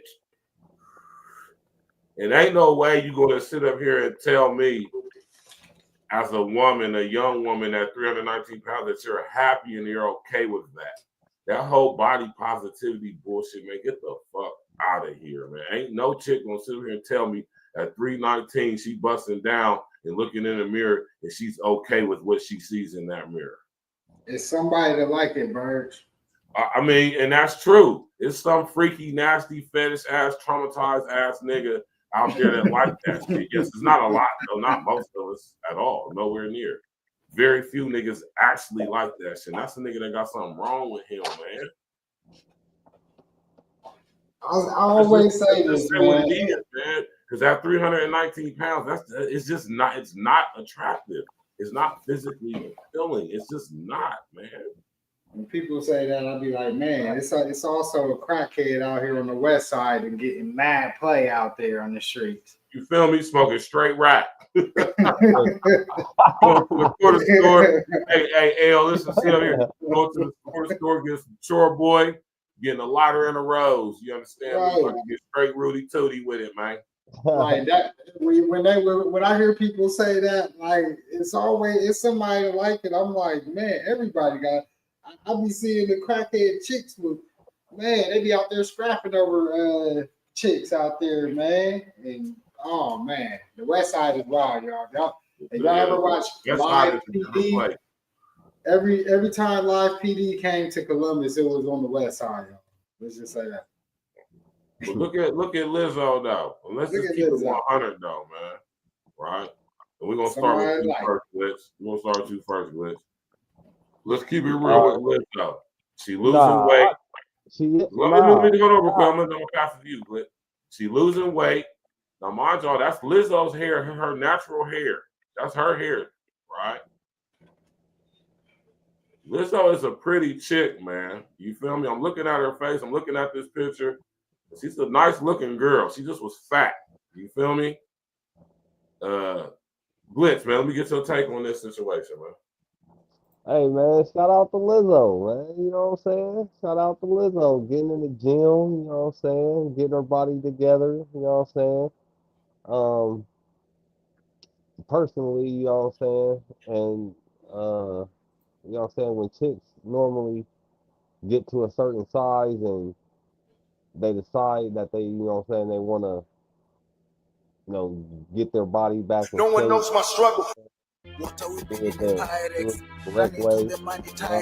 Like, you gotta shout out to her, man. Shout out to her. And like you said, Bird, she always, I mean, she had a pretty face. She was just a big girl. You know what I'm saying? Like, she was a big girl. I mean, you know what I'm saying? Looking at her now, you know what I'm saying? I mean, she could definitely be you know what I'm saying, a little more smaller for me, you know what I'm saying? But you know what I'm saying? Somebody a wife Lizzo right now. Like that Lizzo right now is it's straight. You know what I'm saying? Like, well, yeah, shout out to Lizzo, man. You know what I'm saying? I think she gonna continue on this journey, and she gonna get to the ideal weight that she like, and she gonna be nice. She gonna be nice. Yeah. Yeah, man. Shout out to Lizzo, man. We always talk about getting in the gym, staying healthy, feeling the best you can. So, you know what I mean? The commitment and just staying consistent is where it's at. You know, I know she definitely got to feel a lot better.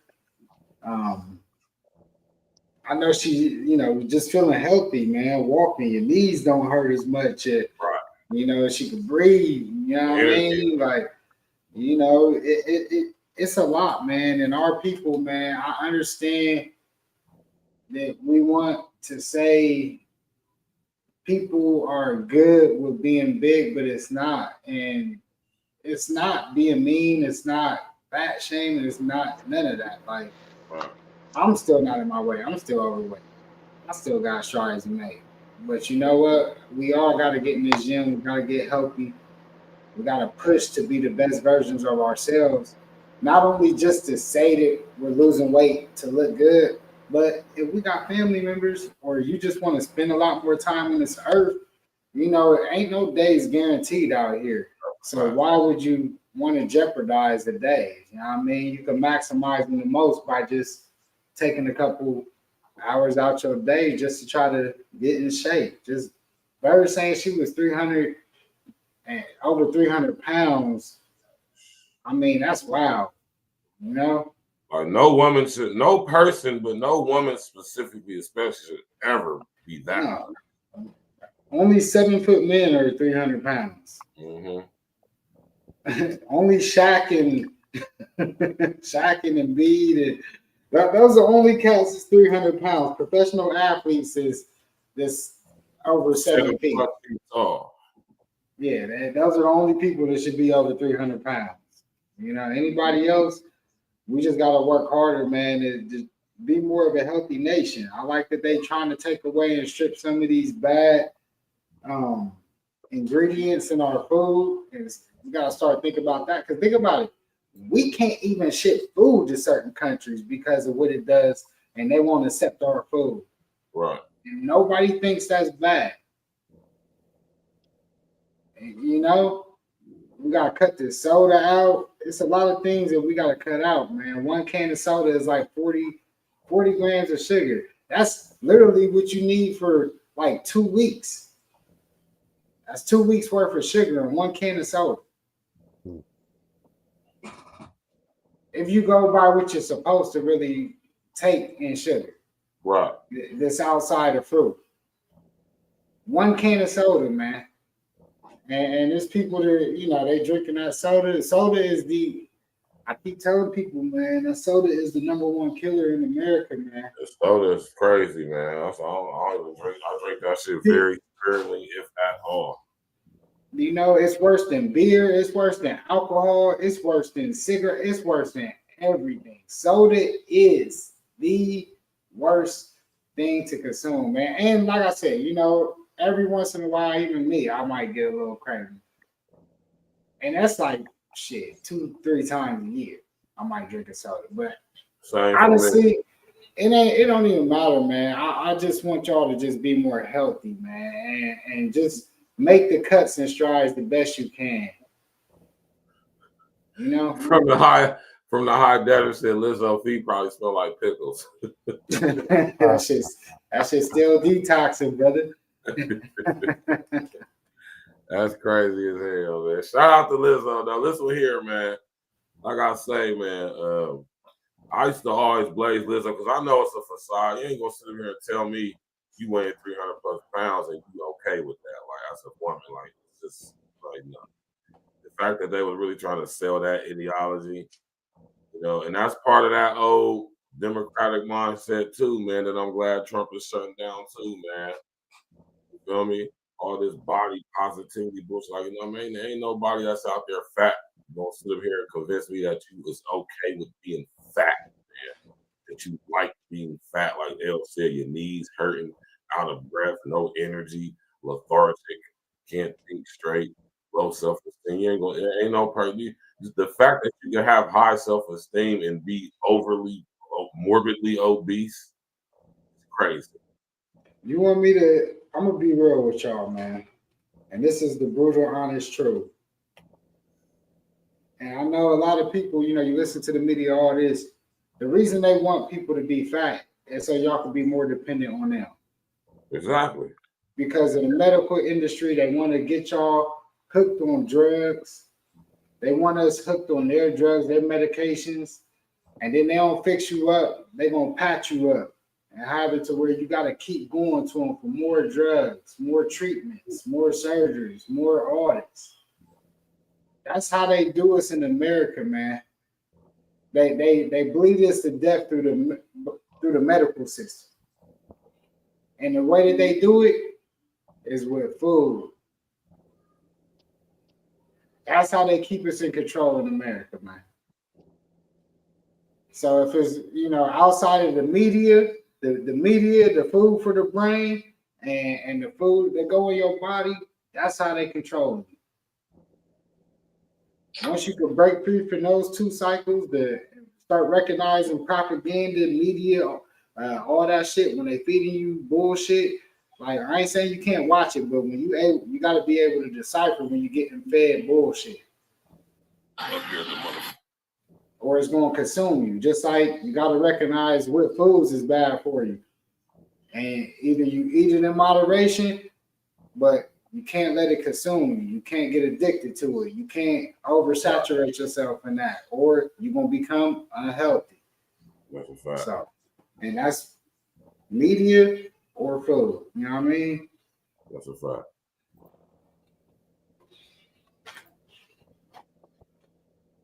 We're about to listen to this banger from our brother Glister Guarantee.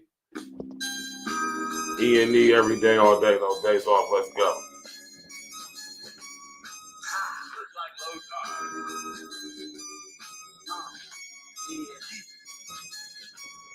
From the next time, good, cool to have whole thing. From the next time, good, cool to have whole thing.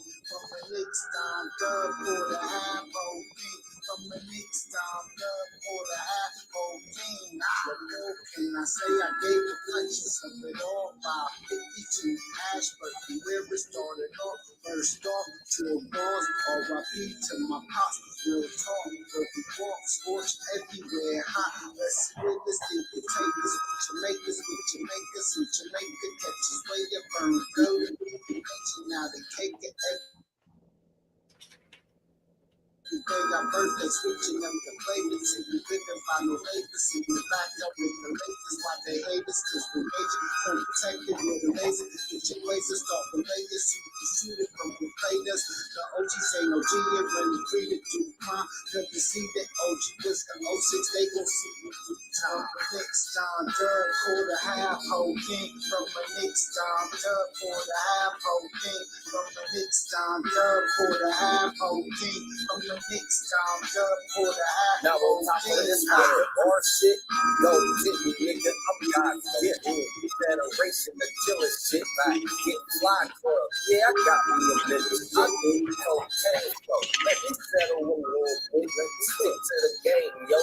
Bad white bitch, got ass though. Now the happiest David just to play in this damn snow. A little junkie jump, rolling up the finest, smoke the finest. Still Palmer's in leaf, January cold.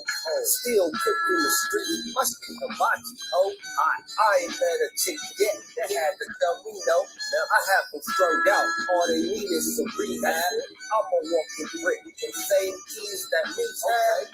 That's what I spit, cause you know there's some old shit, some old ass sick, I'm most sick, yeah, get up in my bag, niggas copy my old shit, $1 million swag, bitch, I feel like the old bitch, bitches from my past, that ain't nothing but old shit, old damn presidents, I keep bringing up old shit, I'm on another level, a new and cold shit, and we don't fucking deal, cause them niggas told shit, glitch, nigga.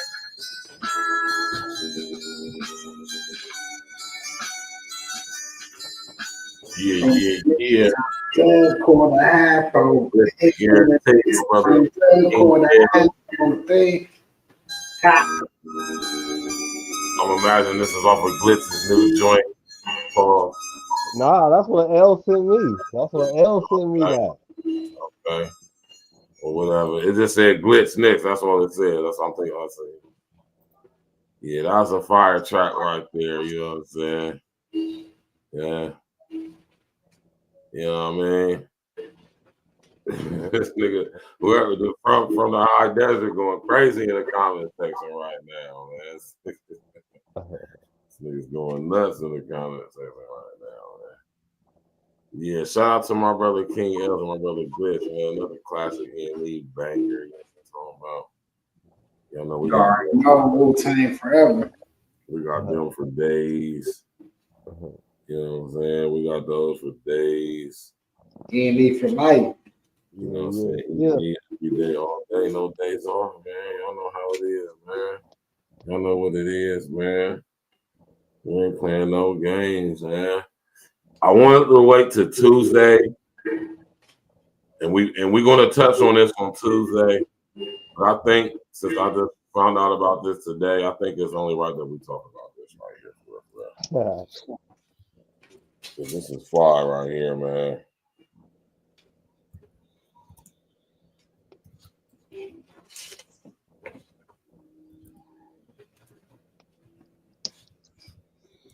This is dope, and I know y'all heard about this. I know Glitz and L heard about this, man. I know y'all heard about this. This is so dope, so fly. You hear me? It can't wait till Tuesday. We gotta test this right now. Pause. You feel me? Shout out to my brother Percy Miller. You feel me? This is a great accomplishment. I think so.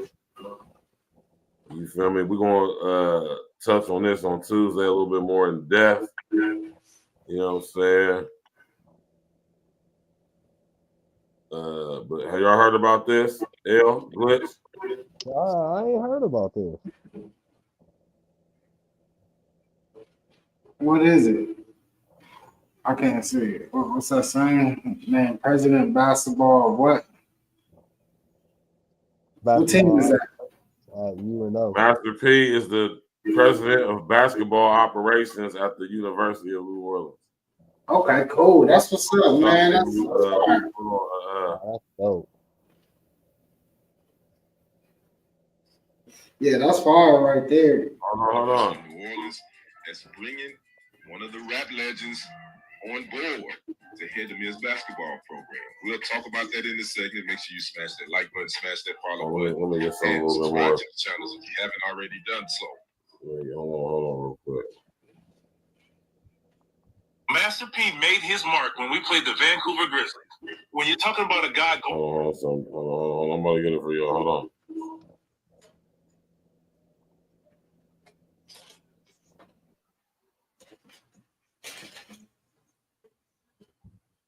You was also, nigga. I make him say, nah. Rapper and entrepreneur Master P is the new president of basketball operations at the University of New Orleans. That's good for him, man. He played in the league for a short stint. Always been a big fan of basketball. Obviously in the hip hop community. Always got his hand in some business. Can't knock this man's hustle. He's the original hustler. Shout out to Master P and his family. Shout out to the University of New Orleans. Wish him nothing but the best. Make him. You feel me? My brother Master P, man. Beautiful.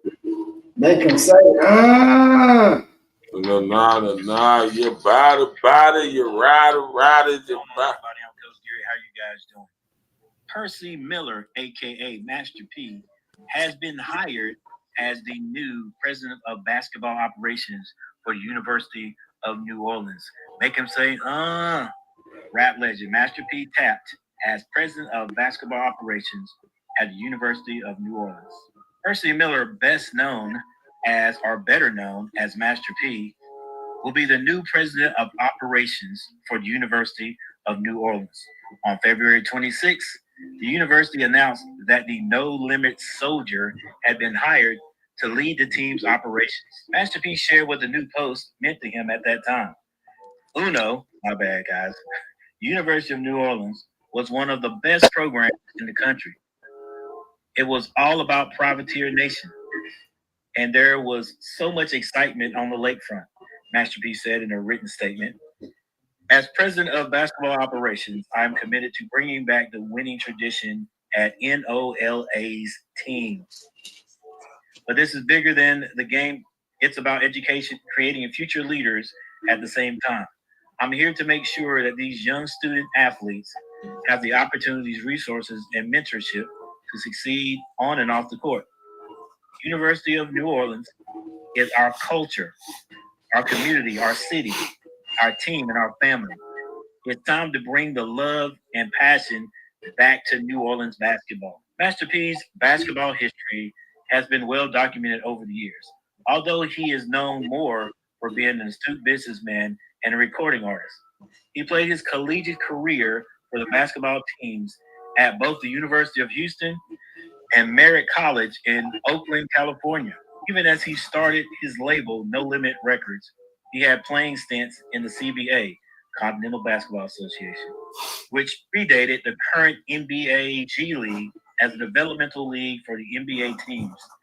The CBA folded in 2009. To make him say rapper, played for the Fort Wayne Fury, the San Diego Stingrays, and the Las Vegas Rattlers in the CBA. Although he never made it to a regular season game in the NBA, he was on the roster for the Charlotte Hornets. He was on the roster for the Charlotte Hornets and the Toronto Raptors during preseason. He also participated in the NBA Summer League, playing with the Dallas Mavericks, the Denver Nuggets, and the Sacramento Kings. This is a tremendously exciting day for the future of privateer basketball, said head men's basketball coach Stacey Hollowell. I am thrilled to add Coach Percy Miller to our staff as president of basketball operations. Coach Miller cares deeply about his city, the University of New Orleans, and privateer basketball. We will benefit from his basketball knowledge and relationships with people within the city and the game. I think this is outstanding. A rap mogul, if you will, becoming the president of basketball operations for the New Orleans University.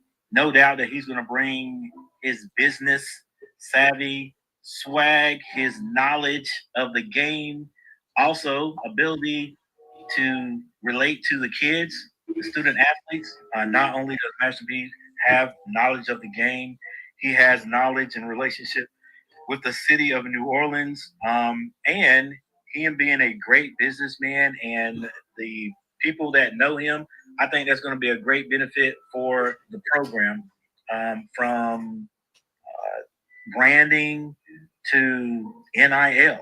I just think it's a great choice all the way around. Glad to see it. Glad to hear about it. That is it for today. Thank you for joining me. Do me a favor. Hey, man, this is dope right here, man. Make them say, nah. Glitch, man, what's your take on this, man? Yeah, man, this is dope. I hadn't even heard about this, which is crazy. But yeah, man, you know what I'm saying? He could definitely, definitely bring some recognition back to the university, you know what I'm saying? Definitely give a lot of the, people from New Orleans opportunities if they choose to go that route. But yeah, this is dope, man. But you know what I'm saying? P always doing stuff like, you know what I'm saying, always doing stuff like this, trying to, you know what I'm saying, kick the door down and, you know what I'm saying, build new opportunities and stuff. So this is dope for real. This is dope. I'm gonna look more into this because I didn't know about this. I didn't dig it. Yeah, this is. You heard about this, L? Nah, I didn't. This is the first time I heard about it. So we do breaking news over here at A Real Talk Podcast. Y'all tap in, walk with us. L, go ahead and speak real quick. I'm gonna run to the restroom real quick, y'all. go ahead and get your take on it, Ed. What you think, man? Yeah, I echo the same sentiments that Glitch talked about. I feel like P always taking it to the next level with the game. I know he was just here, Columbus, for the African American Wellness Walk the year before last. And yeah, man, he always reaching out and getting on ground level in the community. So you got to respect guys like that that's able to get out here and really put their imprint out here in society after they get finished with their career and whatever artistry they're involved in, whether hip hop or sports or wherever it may be. You know, once you get finished with that, what you gonna do with it? And if you're in a really good position like how he was, a CEO of one of the best record labels at that time in the 90s, you got to really tip your hat off to that. You know, he really made the transition stay relevant and is helping his community in more ways than anybody could imagine. So I really respect that. That's a fact, man. Shout out to Pete for sure, man. Shout out. You gotta give respect where it's due. Yeah, for y'all young cats out there that's listening, y'all don't really know who Master P is. He started his own label back in the early 90s and dropped about 40 albums in 2 years, and every artist went platinum. Yeah.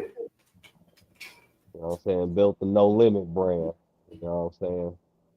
So if y'all ever hear about No Limit, you know, that's who started that. You know what I'm saying? I remember he had the plastic CD cases. He switched the whole way to market CDs. He found a little plug to get him the little different kind of plastic CD cases with the stickers on them.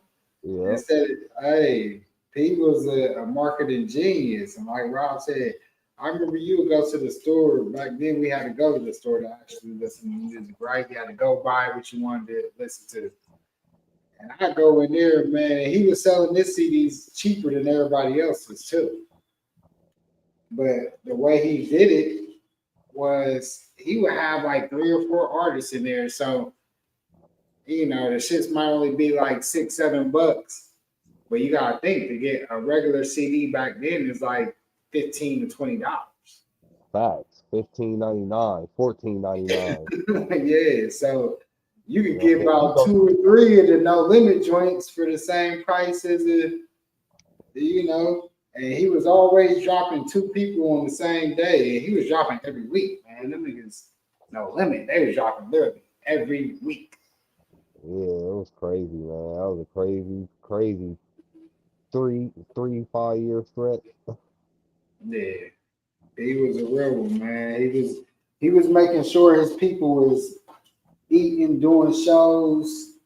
Yeah, got all his artists houses, got them their own cars and their names. You know what I mean? Like he was a real one. He wasn't like these labels how they be doing these artists nowadays. You know what I'm saying? But yeah, man, he was making sure he was trying to take people from where he came from and get them an opportunity. Yeah.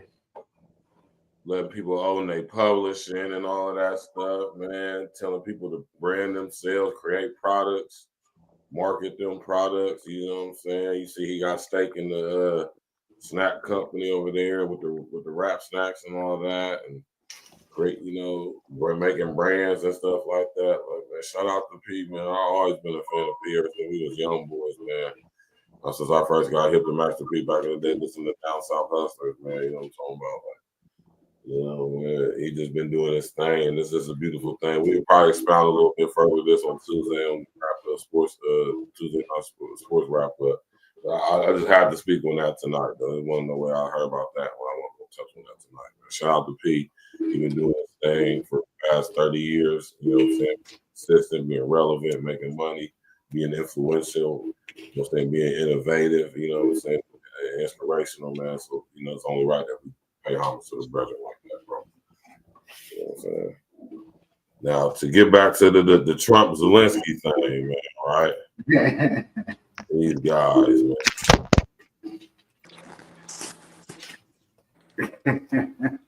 Talking about the kind of diplomacy that's going to end the destruction of your country. Yes, but if you Mr. President, with respect, I think it's disrespectful for you to come to the Oval Office to try to litigate this in front of the American media. You're not in a good position. You don't have the cards right now. With us, you start having cards. Right now, you're playing cards. You're gambling with the lives of millions of people. You're gambling with World War III. You're gambling with World War III. And what you're doing is very disrespectful to the country, this country. That's back to you. Far more than a lot of people said they should have. Have you said thank you once? This entire meeting? No, in this entire meeting, have you said thank you? You went to Pennsylvania and campaigned for opposition in October. Offer some words of appreciation for the United States of America and the president who's trying to save your country. You think that if you will speak very loudly about the war, He's not speaking loudly. Your country's in big trouble. Wait a minute. No. You've done a lot of talking. Because let me tell you, you don't have the cards. With us, you have the cards. But without us, you don't have any cards. And that's a fact. I don't know if any of y'all understand the full situation with Ukraine and the U.S. regime, U.S. being involved via the Biden administration means for real. But Trump is doing exactly what he's supposed to do, man. Right. Zelensky's a criminal, man. And he's actually giving him an out. And that's the whole thing. And I'm sitting here watching this earlier. Somebody sent it to me. I'm like, Trump is actually showing this. He's giving him a chance to bow out gracefully. Bro, listen. Get down or lay down, nigga. You hear me? That's basically what Trump is telling Zelensky. Because he said, man, I can't hold your boy Putin back for so long because I lightweight got to fuck with this nigga, man. Right. And listen here, Zelensky. What I got to fuck with him for is way worth more than what I could help you out with, nigga. Or it's worth me helping you out with. I stand to gain more being with him than helping you. So you better sit up here and make your next move your best move, man. Or you just want to go sit up here and pull on the bottom, let Putin do whatever he want to do. Maybe he wants to make, what I'm saying, the Ukraine part of the, USSR again. I mean, he said it. He said, do you want to ceasefire? And the dude said, we had a ceasefire, but they didn't agree to it. He said, that was under Biden. He said, they don't respect Biden and they don't respect Obama. They ain't respect Bush, but they respect me. he said, he said, you got no cars, bro. We're the only, we your ace in the hole. Pause. He told that nigga. He said, did y'all have any issues when I was in office last time? He said, y'all ain't had one person killed, did you? He was like, it's wild, but it's the truth. Hey, when you keep the receipts, it's crazy though. He said, y'all had people killed under every other regime. He named them all. He said Bush. He said all of them. Obama. He was like Clinton. He said, but when it came to me, did y'all have any blood spilled? Dude ain't saying. I gotta respect the truth, man, and facts, man. Fuck how y'all feel about who a person is. A person, mind you, that none of you motherfuckers know a person at all. He said there wasn't no blood spilled on my watch. He said, now you talking about ceasefires being not respected? He said that never happened under my watch, not under my presidency. And I don't think it turned into a disaster. That's exactly what needs to happen to these pissant, penny waste, fake dictator leaders like Zelensky, who's on the payroll of the world's criminal organizations, man. Including those who are part of the American government, especially those connected to the Biden administration. Because if Trump would have been in there, ain't no way in hell Zelensky would have got off what he just got off. He just got us for about a cool $10 billion. Cool $10 billion. And when I say us, nigga, I mean us. I don't mean the government, nigga. I mean us, niggas who gotta get up and be at work at fucking 6 o'clock in the morning and shit, man. We the ones that pay for that shit. This nigga wife coming to New York, going to goddamn it, fashion district, just going on $2-3 million shopping sprees on our dime.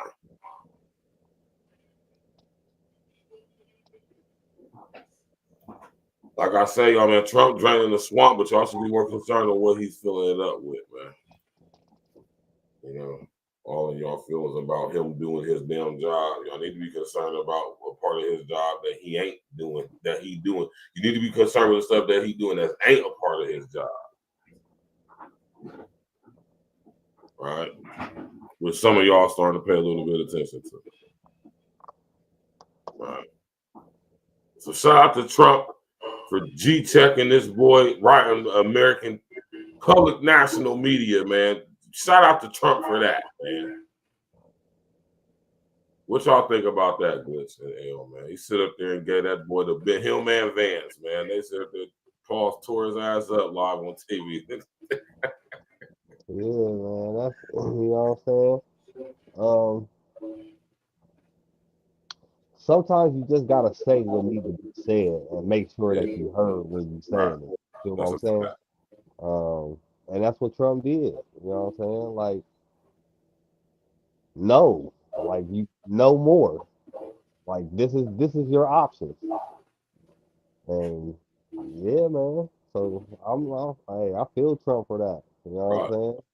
And I don't think he that's the thing. I think a lot of people probably thought like he was out there like trying to be a, you know what I'm saying, a tough guy, but I don't necessarily think he was trying to be tough at all. He was just telling it like it is. You know, like being a goddamn man, nigga. That's what that is, man.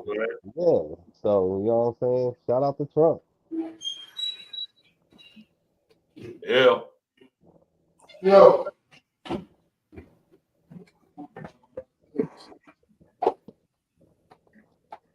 Yo. Let's get a little quick take from L on this situation, man. Talking about the sit down. The Zelensky, how Trump with the help of Vance, but mostly Trump flame roasted this nigga Zelensky on national TV, man. No, I mean, I just felt like what he was saying, you know, you just gotta break down the whole scope of the situation. When he was breaking down the whole fact that we know what happened when we left all the weapons there for him. I think we gave him 350 billion plus. And that was just helping them kind of fund that war. So, hey, man, like he said, we gave you everything you needed, everything you wanted. It's not going to keep happening like that. I got a ceasefire for you.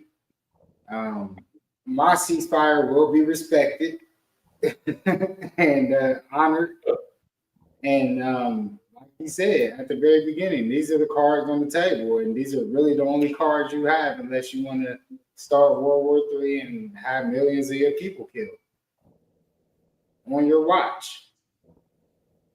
So I think, and the tweet after, hey, the dude was very respectful in his tweet when he left the White House. He sounded like he got the message. Let's just say that. When he tweeted afterwards, when he left, he got the message. Wait a minute. I didn't hear about his tweet. What did he tweet after he left the White House? Oh, yeah. You can look it up. The Zelensky tweet, he thanked,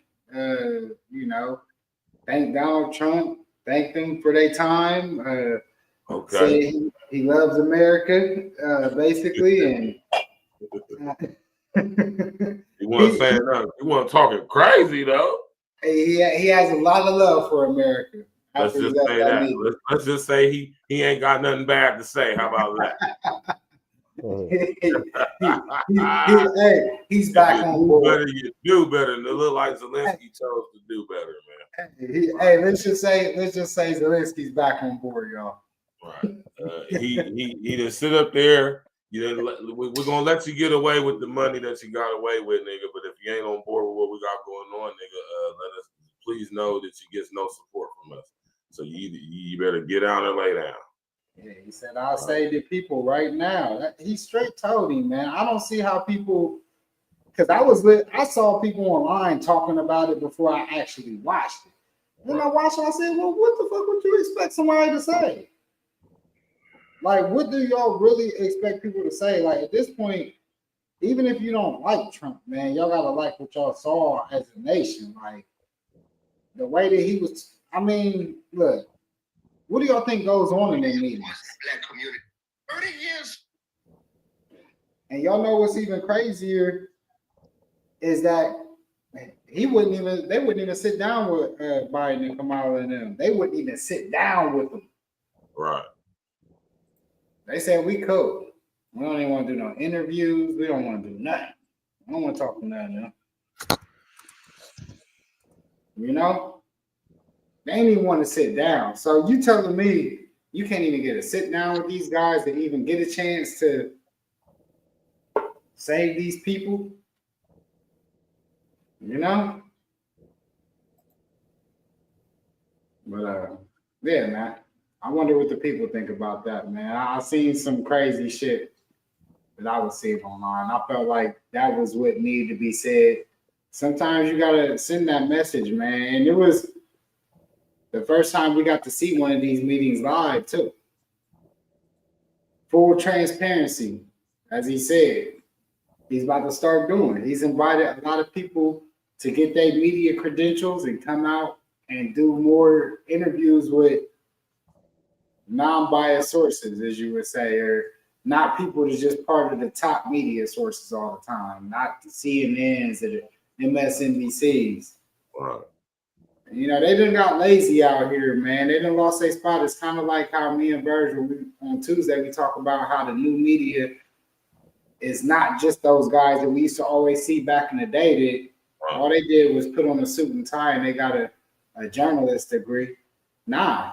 Nowadays, we more intrigued with the guys who used to play the game, doing the commentary. You know, those are the more popping guys in the sports world, the NBA, the NFL, sports media, and that's what it seems like is about to start coming down to the regular media. We want to see more of the people that's actually out here living in this shit.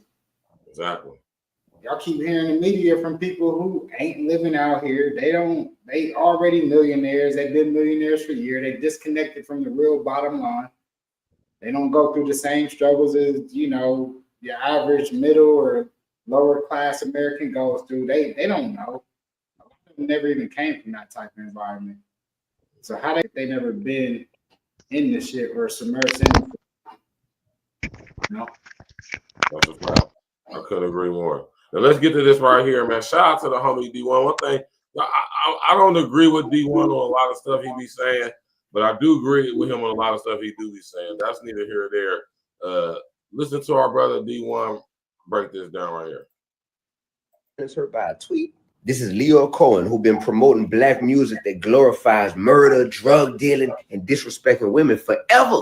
But then when Kanye West was tweeting about him being a Nazi and promoting the swastika, Leo had a lot to say. Now, I don't rock with none of that stuff Kanye tweeted either, but is Leo growing now that he's older, or is he just mad that hatred is being spewed to his community? Leo wrote a whole letter to Kanye West telling him how he should use his large platform to be responsible and bring people together. But I don't see the part where Leo apologized for him using his platform to profit off of black murder, black death, and black dysfunction for the last 30 years. I don't know what's this opioid thing, man. So why sign an artist that would promote that? Because I already answered that question. You weren't paying attention. She asked me talent or issues, and I said talent. But I'm saying that's hypocritical, though. You're saying it's opportunistic. Yeah. I got people to feed. I got a business to run. That ain't hip hop, no. That's hypocritical hop. All right. Y'all see that? You see that, Dale? I've never really. Let me just say this. I'm gonna come up when I say this. I remember that interview. Right. I'm gonna come up when I say. I never really liked when I say like. When I think of now, walk with me when I say like. I never really Paul felt this nigga Leo Cohen, man. He put on this side, he just hip hop, nigga. I don't give a damn what this nigga Leo Cohen done or what. He's a prime culture vulture, man. He be talking like he helped create what hip hop is today, and he didn't at all. He just capitalized off of it, but he didn't contribute to it being what it is. He was a dot connector. You know what I mean? And he take this big credit like he was a key factor in its creation or something like that. Like, no, man. No, he had the platform, we had the talent. Like, he helped connect us to put us on the platform. He had a hand in monetizing it. Yeah. Making it marketable for as far as being traded on the stock exchange financially. But he be acting like he has an authority to speak on what is hip hop. And you don't. Right. Leor, you don't. No. Because you don't even care. It's all about money for niggas like Leor, man. Kazarian demons like Leor. We know who y'all are over here. So y'all can, that's why I be saying, that's why I talk the way I talk, because I be knowing who these people is, man. And Leor is definitely connected through his blood. So when he get on here talking about the other stuff, he come from that perspective, like he had a hand in creating hip hop. Like he's one of those guys, like he helped create and contribute to what the culture is today. Like, no, you didn't, man. You just didn't. Culture been around way before motherfuckers like you. And that's the reason why I don't rock with Leor. Never have, for real. Because when I hear his name is Leor, I was automatically, when I first heard, I pronounced it liar. So I know he ain't telling the truth about nothing. Straight like that. Bliss, what you got to say about it? Typical industry type shit. You know what I'm saying? These niggas think that they create something when they create nothing actually. But you know what I'm saying, I don't really get into the whole industry, dude, because like you said, we already know who these people is over here. So but yeah, you know what I'm saying. I mean, it is what it is, man. You know what I'm saying? He definitely monetized off of it. You know what I'm saying? But as far as anything else like that, you know what I'm saying? Nah. Like L said, you know what I'm saying? We had the talent and they had the connection. So. Right.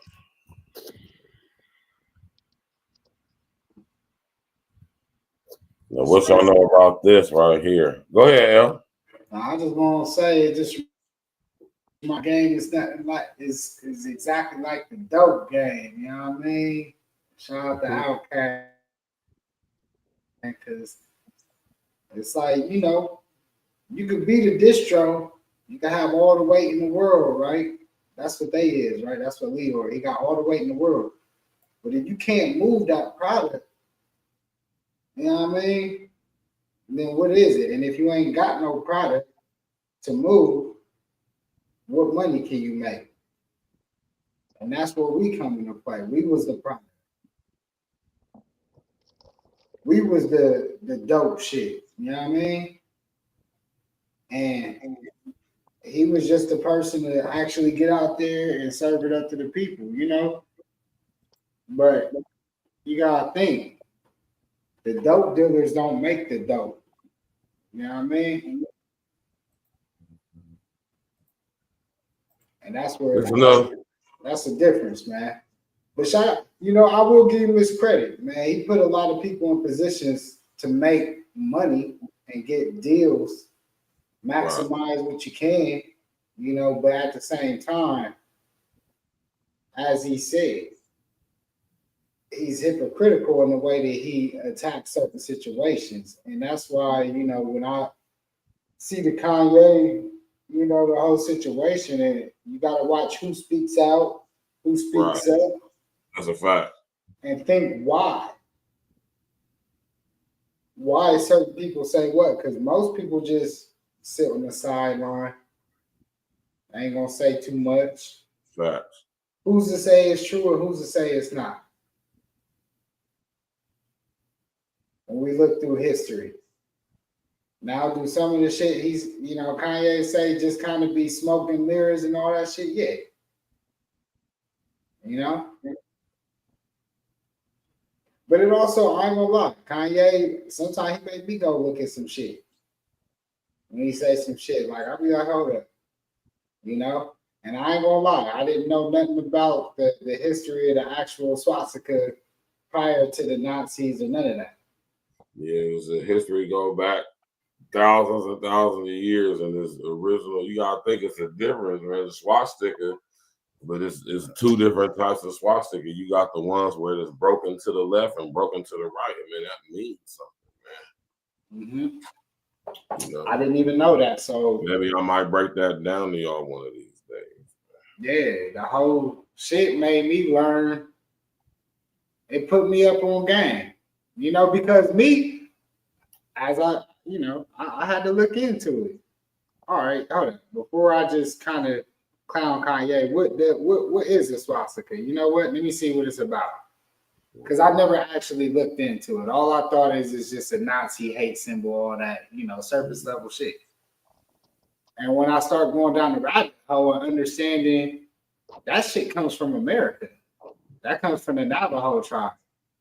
Well, actually, even before the Navajo tribe. Go back further than that. This is a ancient symbol that goes back way back 3,000-4,000 plus years. What's it they call them? What do they call them?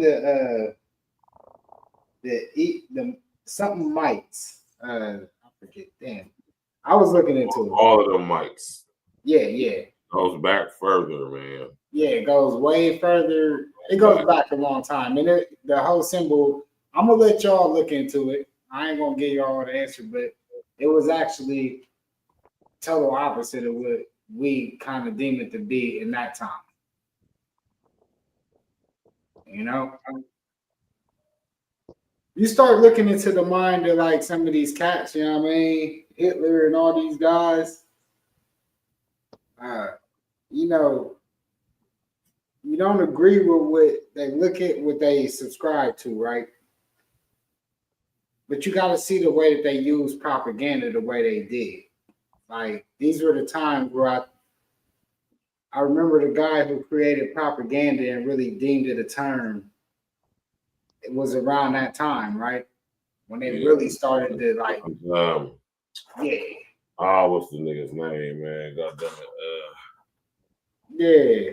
We spoke about it before, me and Verse. Yeah. Me and Verse, we talked about it. Like you said, that was a show.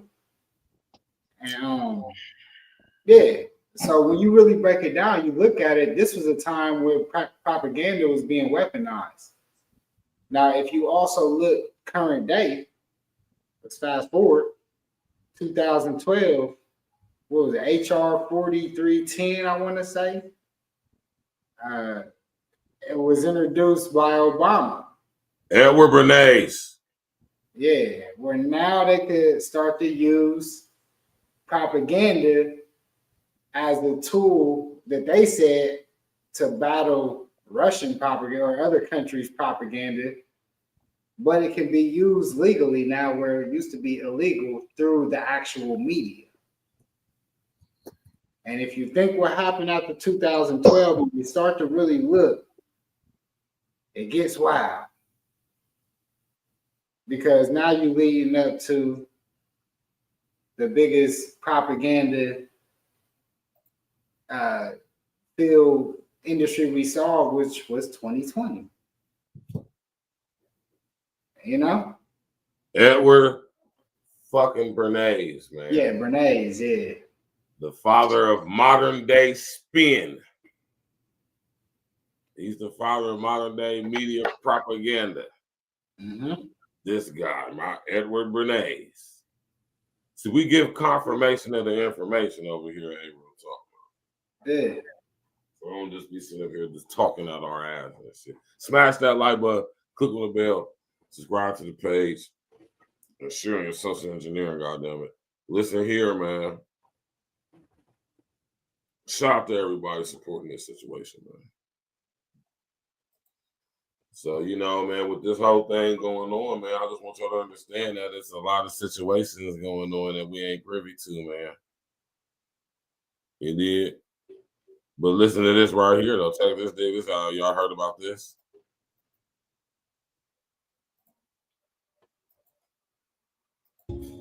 Hey,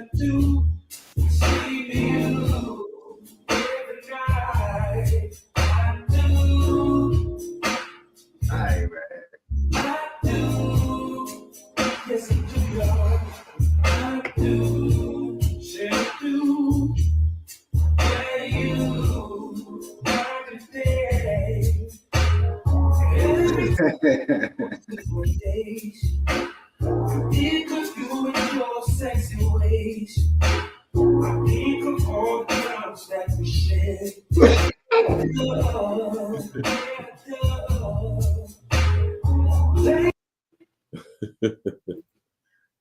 So allegedly, Charleston White got arrested. Some guns or some crazy shit. I think in Dallas or somewhere. And as soon as this information was known about it, was definitely hit the internet and made it seem like the brother was jacked up, like he sent up, like it's about to be over with for him. And here we go. This right here, clearly he's been released from jail with all charges dropped. So, yes. I'm gonna front that outfit is fresh as hell though. Oh yeah, he out there. He played up right now, man. He got the peanut butter cashmere game on. He killing them right now. I gotta give it to Charleston, man. When he right, man. The dude, I will say he's more right than he's. You know, he is definitely more right than he is wrong. But when he be wrong, goddamn it's Charleston. But also, I feel like he plays into a character. Oh, it is a character. He just said this on numerous occasions. He does say this. So he's a very, very intelligent dude. Mm-hmm. Very intelligent. Mm-hmm. And when it comes to this law shit, that's his background, y'all. I know a lot of y'all think he's just some dude that popped up on the internet to talk crazy. He's actually a guy that was heavily involved in the law field. I'm not sure if he was an actual lawyer. Youth law, young. Yeah. So he knows the law like the back of his hand. So yeah, and he says that all the time. He said, he said, go ahead, run up on me if any of y'all niggas think so. I will shoot the fuck out of y'all and be home tomorrow. he definitely don't be scared to speak his mind, man. But like Barry said, I feel like he's more right than he's wrong. And he do say some wild shit that I'd be like, yo. But I also feel like I could decipher the character time when he be trying to really preach real shit. So I could kind of see through the bullshit when cats be doing that. When they be turning it on and off, I can kind of see it. Right, that's a fact. And I'm glad you said that because that's exactly how it is for me too. Also, you got to take everything with a grain of salt, a pinch of salt. You know what I'm talking about, Paul? So when you think about guys like Charleston White, man, you're just not supposed to get emotionally attached. And that's what a lot of y'all do. Y'all attach yourselves emotionally to these people, places, and situations, organizations, groups, movements, ideas, challenges, and shit online as if these things are an expression of who you are, and they absolutely are not, man. That's a fact. Glitch, man, what you think about this? Did you heard about this situation with old Charleston, man?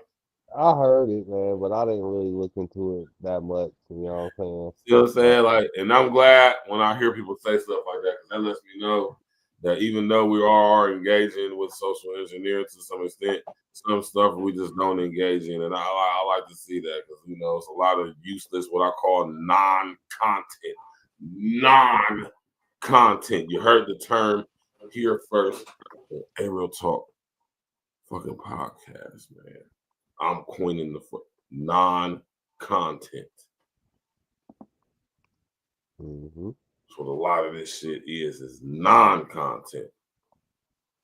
Designed to not intrigue individual thought, creative perspective, critical thinking, just go along, humdrum, groupthink, hive mind collective, everybody else do it, so this is the thing to do ass type shit.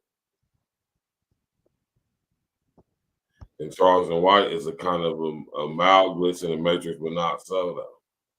What you don't see is a lot of people trying to imitate or emulate Charleston White. Everybody ain't on his level intellectually to do that though, because he's very, right. He's very intelligent. He knows how to flip the switch. He knows. You gotta think he don't got no social media pages himself. Right, he ain't got no fucking YouTube page. He ain't got no Facebook page. He ain't got like. Well, I don't know about not having a Facebook page, but he ain't got like he don't have a YouTube where you can go subscribe to content, watch the content. Yeah, he had a Twitter. Kind of like an Andrew Tate ass nigga. Exactly. Yeah, if you want to compare him to a cat that makes millions off of this content without having his own channel for content, that's him. Internet social engineering persona. Right. Digital persona. Top two in the game are doing that. Him and Andrew Tate are the only two that does it like that. Gotta give it to him, man. Gotta give respect where it's due, man. You know what I'm saying? We ain't no haters over here, man. We're gonna keep it 100. You know what I'm saying? We're about to get out of here, though, man. We're gonna shut this. Impression fit niggas be doing it too somehow. Them niggas. Yeah, they done been demonetized on all their platforms, so you know what I'm saying? Yeah, they still got the following going on, but at the same time, the following ain't what it is or what it used to be. You know what I'm talking about? The quality of the following now ain't. You know, so you don't want to become a social engineering whore. To where you be forced to do crazy stuff just to get some likes, views, subscribes, and shares and all of that shit. Right. Shout out to Charleston though, man. When he right, but when he wrong, goddamn it, man. But that goes for all of us though, right? Who does that not apply to? Right, exactly. That's my question. Glitch, man, give us the last word before we get up out of here, bro. Hey man, shout out to the chat, man. Shout out to everybody that tapped in, man. Make sure y'all keep on tapping in, man. Subscribe to the page, man. You know what I'm saying? Make sure y'all tapping in. Hey, Real Talk Media, you know what I'm saying? E.N.E Tuesdays, Friday night wrap up, you know what I'm saying? Yes, sir. Shout out to my brother King L, my brother Stacks, you know what I'm saying? We're gonna keep bringing y'all this high quality content, and we're gonna check y'all out next time. You already know. King L's, man, what to do, what it happening, man. You already know, man. I hope everybody had a good week. Have a good weekend as well. And we catch you on Tuesday. Oh yeah, the fight this weekend too. Yeah. Definitely. Hell, man, we're gonna talk with the show, man. Everybody stay glitz. Stay on. You know, we can chop it over the show. But go ahead, L. Nah, everybody have a good weekend, and see you on Tuesday. You already know how it is. Same thing, man. Ain't too much for me to say. I appreciate everybody tapping in. Smash that like button, click the bell, subscribe to the page, share and social engineering. To tomorrow, depending on what's going, when we get everything. But more than likely, we're probably we're gonna see if we can get a live stream like how we have for the Super Bowl for the fight. We're gonna see if we can get that popping for y'all. We're gonna figure it out for y'all. So I ain't gonna say it's set in stone, but we're gonna figure it out. Either way it go, man. Shout out to everybody who came in. Sunday for sure. Sundays, Spiritual Roots Sundays with my pops. We will be discussing the spiritual roots of homosexuality.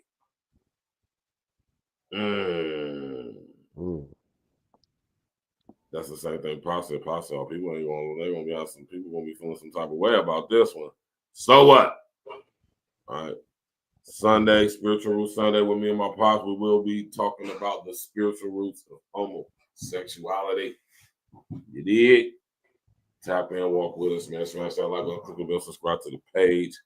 We definitely about to get up out of here. We about to ride up out of here listening to this banger classic track from my brother Glitz, the guarantee of his album Up in Smoke, featuring my brother Rainman and Noss. Is one of my favorite tracks. Up in Smoke, title track off the album. Let's go, man. We'll see y'all Sunday, possibly tomorrow. Let's go, man. Yeah. Glitch the guarantee. 2020 got E.N.E. so clear. Let me get to it. Glitch, nigga, for shit I do on these beats, nigga, I'm legendary. Niggas get to acting like bitches, okay, they Tyler Perry. Hide the women and kids, shit about to get very scary. Sticky bandit street while you home alone like Marvin Harry. Up in Smoke for real, nigga, I'm blowing heavy. Rolling up be all that I need, it be my method Mary. All my niggas be locked and loaded, we mercenaries. Type of gas I got in this blood will make your vision blurry. I'm in the clouds a lot, I make the pilots worry. Turns out the shit is my fight song, like Katy Perry. Ready for war, soon as I hit the door. I'm ballin', nigga, I'm Kobe as soon as I hit the floor. Taking every shot, shoot that bitch till I score. Hall of Fame bars, I'm Barry Sanders and more. The way I spit this shit, you niggas better take note. The guarantee, when you see me, know I'm up in smoke. Here's the lesson learned. We roll that fire, light that fire, then we let it burn. Up in Smoke, nigga, losers gotta wait they turn. We set the city on fire, nigga, court adjourned. We don't need no water, let that motherfucker burn. Now we up in Smoke, let that bitch burn. Now we up in Smoke, let that bitch burn. Now we up in Smoke, let that bitch burn. Now we up in Smoke.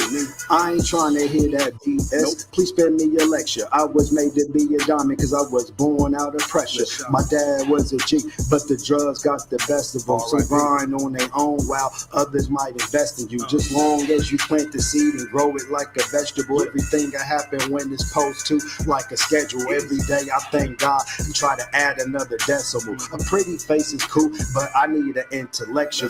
Making moves in silence really speaks to highest decibels. They always said the loudest in the room was the biggest fool. When I go up in the booth, close my eyes and see the visual. Not butcher boys, but trust me, it's about to get critical. Johns, yeah, we slid a few, knocked them off casually. You claim you on my level, but really that's a fallacy. You still waiting on handouts, that's such a travesty. You're not even amongst my stars, let alone the galaxy. Here's a lesson learned. We roll that fire, light that fire, then we let it burn. Up in Smoke, nigga, losers gotta wait they turn. We set the city on fire, nigga, court adjourned. We don't need no water, let that motherfucker burn. Now we up in Smoke, let that bitch burn. Now we up in Smoke, let that bitch burn. Now we up in Smoke, let that bitch burn. Now we up in Smoke. Sick positioning, running shit commissioning. You ain't seeing us, not sure what you're envisioning. We still winning, you in danger and it's imminent. Bunch of sticks outside, walking like we picketing. E.N.E. on fire, man, we sizzling. Leave the scene flickering, damn, they're sickening. No witnesses, damn, all that soliciting. We pack a rainstorm, man, you niggas drizzling. Still riding hot like cars, no air conditioning. Yeah, still blowing loud pack while you whispering. Handicap flow, leave them crippling. Sick discipline, all that mob penmanship. How you rate your bars? Insignificant. I stand behind my bars like imprisonment. Glitch the guarantee, 2020 C division.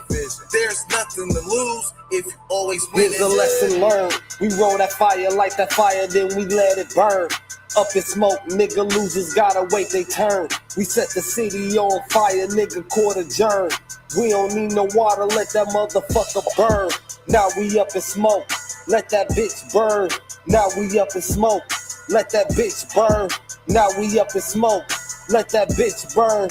Now we up in Smoke.